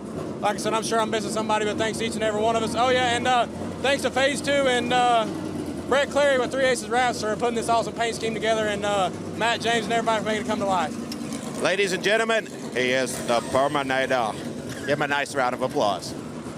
Oh, Mike Norris, the man of many talents. All right, here we go. Buzzy Racing Heat Race number 3. Hayden Cowan on the pole out of Rincon, Georgia in the 14C. And Devin Moran out of Dresden, Ohio in the 99. Tristan Chamberlain inside row 2, the 12, and Jason Jameson on his outside. Row 3 will be North Carolina's Carson Ferguson in the 93 and Ross Bells out of South Carolina in the 87. Welcome back, Daniel Hilsebeck. He's in the 22 and rolling off 8th, the 25 of Mike Benedum. Row 9 will be Brendan Smith out of Dade City, Florida in the 17SS, and Ben Watkins out of Lancaster, South Carolina in the 6W. Your final starters, Ben, are going to be Zach Mitchell in the 57, Oakley Johns in the C6, and Terry Wolfenbarger in the 14. Scheduled to have 13 cars for 10 laps, top 3 transfer. This is Buzzy Racing Products Heat Race number 3. Looking clean and green out of turn 4. We are underway in Buzzy Racing Products Heat Race number 3, and Tristan Chamberlain going to dig down low, off into 1 and 2. Chamberlain will slide up into 2nd. He may look for more. Up top, it's Devin Moran to the lead as Chamberlain's down low, and behind him, it's a Hornet's Nest 2x2. Look like one of those Pocono stars or Indy 500 stars, and here comes Carson Ferguson on the inside. He had a good run in the Baltus Classic here on Sunday night. 3 wide momentarily for the final transfer, and here comes Hayden Cowan on the inside. And Jason Jameson with a slider on Tristan Chamberlain. He'll move up to 4th. Now he'll come after Cowan for the 3rd spot. Out front, it's Devin Moran, your leader. Carson Ferguson in 2nd. Ferguson was 2nd back on Sunday. Meanwhile, Cowan's going to go to 3rd, and Jason Jameson will throw a slider off into turns 1 and 2. Good battle for position 3 as now Ross Bells joins the party. Things getting dicey from third on back in this one, and that's the battle you're looking at. Jason Jameson in the 12, the 87 of Ross Bales. Brendan Smith going to toss his hat in the ring as Hayden Cowan falls back. Tristan Chamberlain trying to work back by him. Devin Moran driving away down the back straightaway. Carson Ferguson sits in second. In the third spot right now, Jason Jameson. He started back in fourth. Ross Bell started in sixth. He's on the outside looking in fourth. Meanwhile, Brendan Smith from ninth up to fifth as we've got 4 in the book, 6 to go. The winner of this one starts fifth in tonight's 50-lap feature. Brendan Smith looking good early in the going in this one. Oakley Johns, who started 12th, is up there battling for a top 5 spot right now as well on the bottom of the racetrack. Absolutely. There's Jason Jameson, the driver that currently runs in the final transfer. He's got a 1.2-second cushion over the 87 Ross Bales in fourth. Ben, we're halfway home, 5 down, 5 to go here in Buzzy Racing Heat 3. Jason Jameson on your screen sitting in the third and final transfer. Back in the fourth position, it's Ross Bells. 1 spot out of a transfer right now. Brendan Smith from ninth to fifth. You got to think those drivers would love to see a caution, but we haven't seen one of those so far tonight. As DJ off turn 4, just 3 laps remain for Devin Moran this time by. And Moran looking really, really solid in that Roger Sellers Double Down Motorsports number 99 as he's got a 2.5-second cushion over your second place car, Carson Ferguson. Ferguson has about a 1.7-second gap over Jason Jameson. Moran is closing in on the back of the field, and he's closing in on 2 to go this time by. And Devin Moran just setting a blistering pace right now in car number 99. Trying to go to the Eldora Speedway victory lane stage here tonight. He'll work down the back straightaway off into turn 3 and 4. You can see the gap right now as Moran makes his way around to the white flag. This is how far back it is to Carson Ferguson as Ferguson just makes it off of 4. DJ 1 to go. Yeah, full straightaway advantage for the driver out of Dresden, Ohio. His dad, Donnie Moran, a 4-time World 100 champion. Devin would like to kick this World 100 weekend off right with a victory here this evening. He'll get a victory for to start with in Buzzy Racing Products Heat Race number 3. Second will go to Carson Ferguson, and the final transfer belongs to Jason Jameson. Ross Bells, Brendan Smith, Oakley John, Zach Mitchell, Hayden Cowan, Daniel Hilsebeck, and Tristan Chamberlain all head off to the B main. But in Buzzy Racing Products Heat Race number 3, coming in the third and final transfer, Jason Jameson out of Lawrenceburg, Indiana in the 12. The 93 of Carson Ferguson out of Lincolnton, North Carolina. And Devin Moran picks up the win out of Dresden, Ohio. The Longhorn Clements, Double Down Motorsports, Lazy Days RV, Big River Steel, Bill Stein McHugh, Chrysler, Dodge, Jeep, Ram, Fiat, CarSourceAuto.com, AccuForce Dynos, Red Oak Pub, C&W Trucking, Smoky Mountain Speedway, and Hall & Haskell's, all sponsors on that 99 for Devin Moran. And he's had a big year. Third in the Lucas Oil Late Model Dirt Series standings, 11 wins on the year, 6 with the Lucas Oil Series, and now he's going to catch a word with Mike Norris. Yeah, guys, he got buried way back there and made an extra lap around. Of course, talked to Savannah here tonight. Excited for him to start up front. Broke the Moran curse, I guess. Well, Devin kind of got back to victory lane. Of course, his father, Donnie Moran, the $1 Million Man.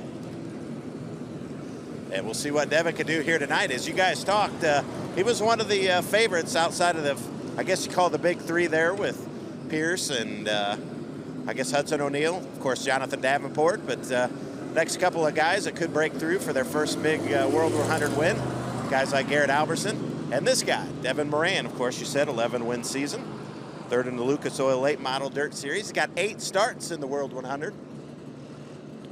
And we'll see what he can do here tonight. Again, the fine folks from Hoosier checking those right fronts and get some, see how hot they are. Good to see Hoosier down here always testing and checking their product, make sure everything is good to go. Congratulations, Devin. 3-second win. Man, oh man, after the year he had last year here at Eldora, got up there on the podium. Can you do it again tonight? Yeah, I think we got a really good shot, you know. The track's definitely way slower than I expected compared to what it was on Sunday at the Baltus Classic. So just got to work on the car a little bit. I know Timmy's going to be on the pole, and he's going to be really good. And I'm sure JD and Bobby and them guys will be up there too. So just see if we can make the right adjustments and stay up front. There you go. The mailman delivers a win here in Heat 3. How about it, Ohio? Devin Moran. Well, Devin Moran, DJ's going to start 5th in tonight's main event, but the winner of Ibach Springs Heat Race number 4 is going to join Tim McCready on the outside front row And here's how we're going to line them up. This one is loaded up. DJ, who's on the front row for Ibach Springs? It's a heavyweight bout on row number 1, Oakwood, Illinois. Smooth operator Bobby Pierce, a 31-time winner this season on his outside. The 5-time World 100 champion out of Blairsville, Georgia, Superman Jonathan Davenport. Row number 2 will be Jason Fager out of Bloomington, Illinois. Your defending Mars champion, a current points leader. To his outside, Chris Ferguson out of Mount Holly, North Carolina, in car 22. Inside row 3, one of the hottest drivers in the country right now, and Sunday's Baltus Classic winner. It's going to be Garrett Alberson in the Ken and Beth Roberts Racing 58. On his outside, a great qualifying effort for the Clinton, Illinois driver, the 45. That is Kyle Hammer. Ricky Weiss will start inside of row 4 in the 7 at Headingley, Manitoba. To his outside, Clayton Stuckey out of Shreveport, Louisiana, in car 15. 7-time World 100 starter Kyle Bronson is inside row 5, and on his outside, it's going to be the 7B. Welcome back to Wayne Hurricane, Jeff Babcock. Moving back to row number 6, Steve Lance Jr. out of Cuba, Illinois, and the tribute to his dad, Steve Lance. And to his outside, the C8 of Timothy Culp, first time here since 2018 for the Prattsville, Arkansas driver. Talk about having a tough row to hoe. Newport, Tennessee's Jimmy Owens, a 2-time World 100 champion, slated to start inside row number 7. And I don't think he made it out on the track to qualify, but Mackinac, Illinois' 17 of Andy Clark is scheduled to go on the outside in that Mutiny Motorsports entry. So we'll see who answers the call. We're slated to have 14 cars run 10 laps here in Ibach Springs heat number 4, and as Ben mentioned, the winner of this one starts on the outside front row of tonight's 50-lap $20,000 to win main event. Chris Ferguson getting a push once again, and it looks like Jimmy Owens says, you know what, I'm going to wait. Well, no, I liked it. He pulled out. I didn't think he was in staging. There he is. Liar, liar, pants on fire. Well, we'll see what the Newport Nightmare can do here. Tough break, man, getting into the wall there and qualifying. And you got to think, at the very least, hoping to shake that car down, get ready for the rest of the weekend. The Color Motorsports number 20. I love to see the green back on that, by the way. So many memories. So many memories. And starting on the pole of this one, Bobby Pierce, the current Castrol FloRacing Night in America point leader, last year's champion, and the driver starting alongside the inaugural Castrol FloRacing Night in America champion, Jonathan Davenport. He picked up the title back in 2021. Bobby Pierce, the winningest driver in the history of the series, including a win in our last event at Lernerville Speedway back on August 21st. He is on the pole. Jonathan Davenport, a 3-time series winner. Lights are down on the Speedway, DJ, and this is for the outside front row here tonight at Eldora. It's Pierce and Davenport. Bring us to the green flag. Not sure I'd want to put money on anybody in this one. There's a lot of good cars out there to run 10 laps. Ibach Springs Heat 4 is underway. Bobby Pierce and Jonathan Davenport lead them down the front straightaway into turns 1 and 2. Pierce will get the early advance, slide up the racetrack. Davenport crosses him over down the back straightaway. How about that move by Superman? How about 3 wide for third behind him as Alberson will shoot the gap. Meanwhile, through turns 3 and 4, who's going to lead lap number 1? And it's Jonathan Davenport. Davenport got a big-time run around the top. Pierce scrubbed all the momentum out of 2, and JD is your leader with 1 in the books. Don't look now, Bobby Pierce in second, but Alberson with a head of steam back in third. Yeah, Garrett Alberson drove that 58 all the way to Salina the last time in turns 3 and 4. He's able to keep the car under him, but Jonathan Davenport has set sail early in this one, a full 1 second advantage over that battle. Meanwhile, they're stacking up behind, not stacking up, they're running 2 and nearly 3 wide back there. That's the battle for 5th on your screen. Chris Ferguson has it, but Fager, Kyle Hammer, and the rest of the field trying to take it away. Out front, Jonathan Davenport tiptoeing around the top side of this half-mile oval. Back in the second spot, Bobby Pierce has got about an 8-car length lead right now over Garrett Alberson. Alberson's got half a straightaway over Weiss as Ricky Weiss pedaling fast. Nobody wants to be in a B main here tonight. How about Jimmy Owens, by the way, starting in the final row of this heat race, Ben. He is working the bottom side of this racetrack to his like, and he is up to 5th. Jimmy Owens 4 laps. Has advanced 7 spots in 4 laps. It's vintage J.O. out there in the vintage wrap number 20. Jimmy Owens says, because her brother get a caution out here tonight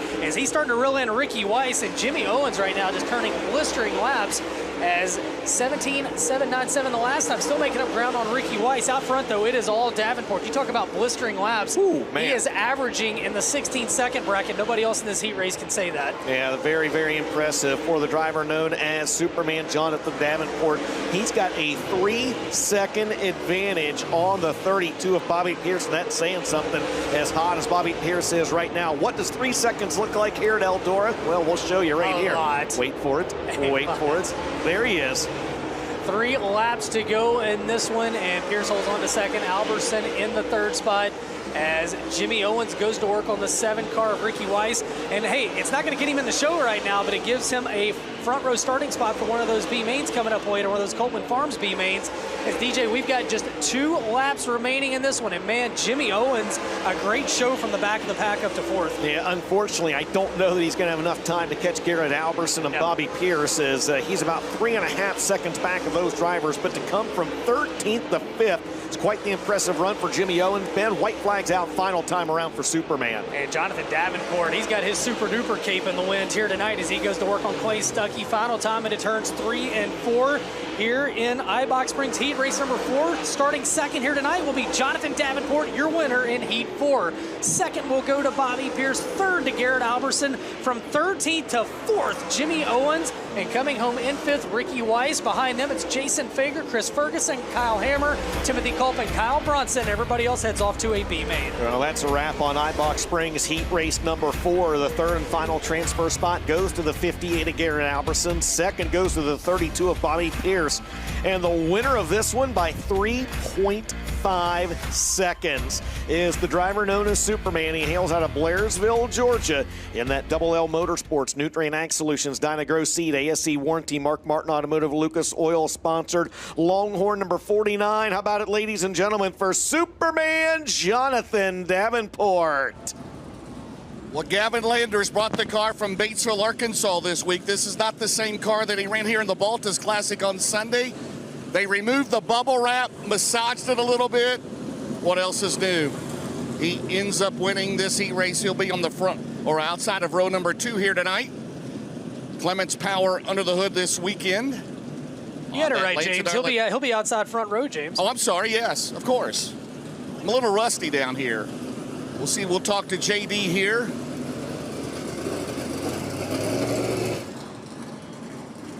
Jonathan, you just won this race by 3.5 seconds over Bobby. I love this car. She's pretty good. I think we just out-tired them there. That's all that was. I just made a good call and put a 3 on. But old car's really good. I hit the outside wall going down the back straightaway. Dang it. I tried to change my angle getting in 3 when I was going to lap that car. So I give these boys a little bit of work to do, but maybe it ain't too much. Just got to thank everybody that supports us. Thanks to Tony and the track crew. I know they worked all night, give us a beautiful racetrack. So hats off to them. Say hello to Blaine, Rachel, my dad, watching back home. We're thinking about you, and hope you're getting feel better. It's got that new car look. You just dusted it off since June, right? Yeah, that's about it. We just put old tarp over this old girl, and every now and then we'll go by and pat her on the ass for what good she has done. But yeah, it'd be hard to let this one go. All right, JD, congratulations. Been a dusted up to you. All right, who's retired? Heat race number 5. Nick Hoffman and Brandon Shepard take them off into turns 1 and 2. James is feeling frisky tonight as down the back straightaway. 2 questions. I can't believe it. Goodness. Hey, he's fired up. That's right. The Hall of Famers down there. Meanwhile, Hoffman's out in front. Shepard's in second, and they got company down low. Jared Landers in this one, and now Shannon Babb. The racetrack's coming to life, DJ. Oh, my. They go 3 wide there for that third spot. Jared Landers in the 77777. The 18 of Shannon Babb, who won just an absolute humdinger at Fairbury. In trouble for Landers in the Lately car. Yeah, he smacked the wall there coming off corner number 2. He's got his feet back under him here a little bit, though, but he's got just a ton of damage on the right rear of that race car. Yeah, he mangled that right rear, that right side of that race car. That's gonna hurt you big time here. Meanwhile, Josh Rice sits in third. Shannon Babb, fresh off his first win of the year at Fairbury Speedway, a last lap thriller, as he sits in the 4th spot trying to get into a transfer spot. And they all chase your leader, Nick Hoffman, along with Brandon Shepard in second. Third, Josh Rice, and a good battle on the speedway for 4th as we work here through Hoosier Tire Heat Race number 5. Yeah, the high side's the place to be at the moment, but you don't want to get too high. As you see Josh Rice there trying to keep the 18 of Shannon Babb. Rice has that has the final transfer spot in position number 3. Babb right now on the outside looking in. Jared Lander is going to call it a race in the 777. That's a tough break for the Batesville, Arkansas driver. Meanwhile, at the front of the field, Hoffman, your leader. It's an entertaining battle here, though, as the 11 of Josh Rice quietly closing in on Brandon Shepard, and there's your fourth-place car, Shannon Babb. Yeah, Babb right now has lost contact with the top three, and taking a look at the My Race Pass app, Nick Hoffman a 0.9-second advantage last time by over Brandon Shepard, and man, they are tiptoeing a very thin line up there around the cushion here tonight as it is right up against the concrete. Indeed it is, as there's Brandon Shepard. He's closed back in just a little bit, just took a 10th off Nick Hoffman's lead. 4 laps to go, coming around to 3 laps to go this time by. But once again, yeah, Hoffman slipped up. I don't know what Shepard's going to do if he gets there. Same thing with Rice in third, 3 to go. Right now, the lead is down to less than half of a second. Rice is there with them. Rice may throw a slider, both of them. They work down the back straightaway. They'll race back to 2 to go. Hoffman has really been struggling through 3 and 4. This time by, though, a little bit better, though, and he does not battle that cushion. 2 laps remain, DJ. And they're closing in on the back of the field as well. That might play a factor in the outcome of this. Rice going to throw a slider in turns 1 and 2. Doesn't have enough. He'll tuck back in line on the top side of the speedway. They're quickly closing into the back of the field. That's the bad news. The good news is the back of the field all on the bottom of the racetrack. They're coming around with a white flag. Final time around for Nick Hoffman. White flag in the air off into turns 1 and 2. Hoffman gets a great run through 1 and 2 down the back straightaway. Lap cars to his inside. Nothing to worry about there as they head off into 3 and 4 for the final time. Nick Hoffman has led this one throughout, and the winner of Hoosier Tire Heat Race number 5. He'll start 4th here tonight. Nick Hoffman in car 9. Second spot's going to go to Brandon Shepard. Josh Rice will take home the final transfer, followed by Spencer Hughes, who got around Shannon Babb. You saw Babb, he kind of pushed the wall out there a little bit in the 18. Good run for Bowersock in 6th. Freddie Carpenter 7th. Clay Harris 8th. Tim Lance 9th. And Jackson Lovelady, the New Zealand driver, going to round out the top 10 here in Hoosier Tire Heat Race number 5. Just one more heat race to go here tonight, finishing 3rd in that one. It was Josh Rice in the 11R. 2nd will go to the B5 of Brandon Shepard, and the winner in the Ty Touring Racing, NOS Energy Drink, C&W Trucking, Lone Wolf Petroleum, Burlisle Performance Products, Petroff Towing, Tri-Valley Equipment Sales, Clemens Powered Longhorn. It's going to be Nick Hoffman. He gets the win in Hoosier Tire Heat Race number 6, and we'll send it down to James Essex, or 5 rather. 6 is coming up. And we'll send it down to James for the Sweet Manufacturing interview with Nick Hoffman. All right, guys, Nick Hoffman currently tied with Bobby Pierce, 2nd in the World of Outlaw Series points. Finishing ahead of Brandon Shepard, who leads the Woo points as they will race next weekend. Hoffman up on the scales, the Ty Touring Longhorn, Clemens Powered, NOS Energy Drink entry.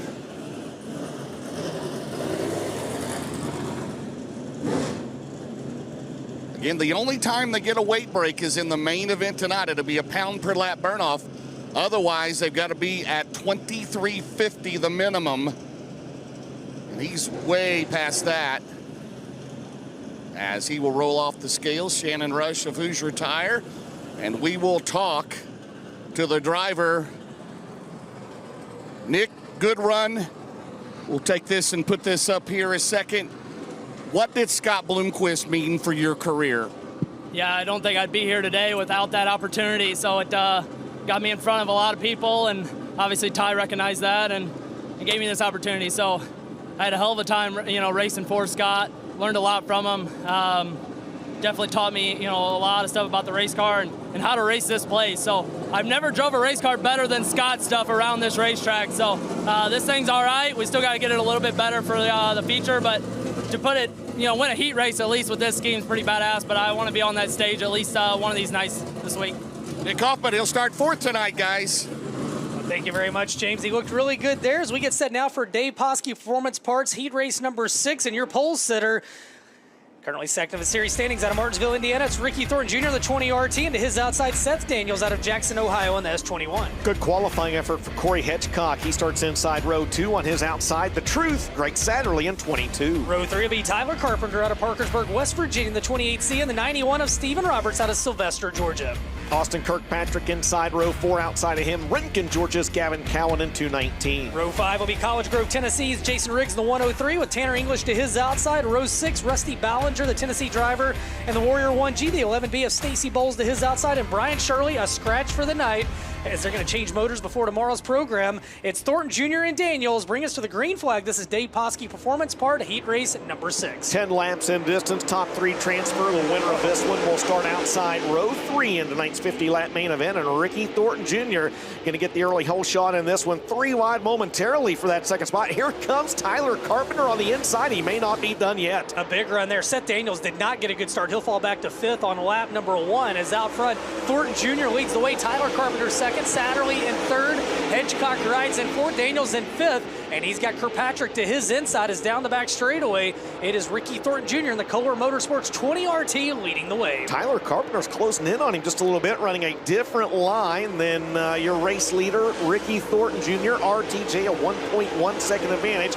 Out front, a special wrap for Tyler Carpenter, who runs in 2nd, and there's the battle for the final transfer. Greg Satterley has it. Corey Hedgecock trying to take it away. Tennessee versus Pennsylvania right now for the final transfer. 3 drivers move on out of this one. Everybody else will head off to a B main. And right now, Hedgecock closing in on Satterley.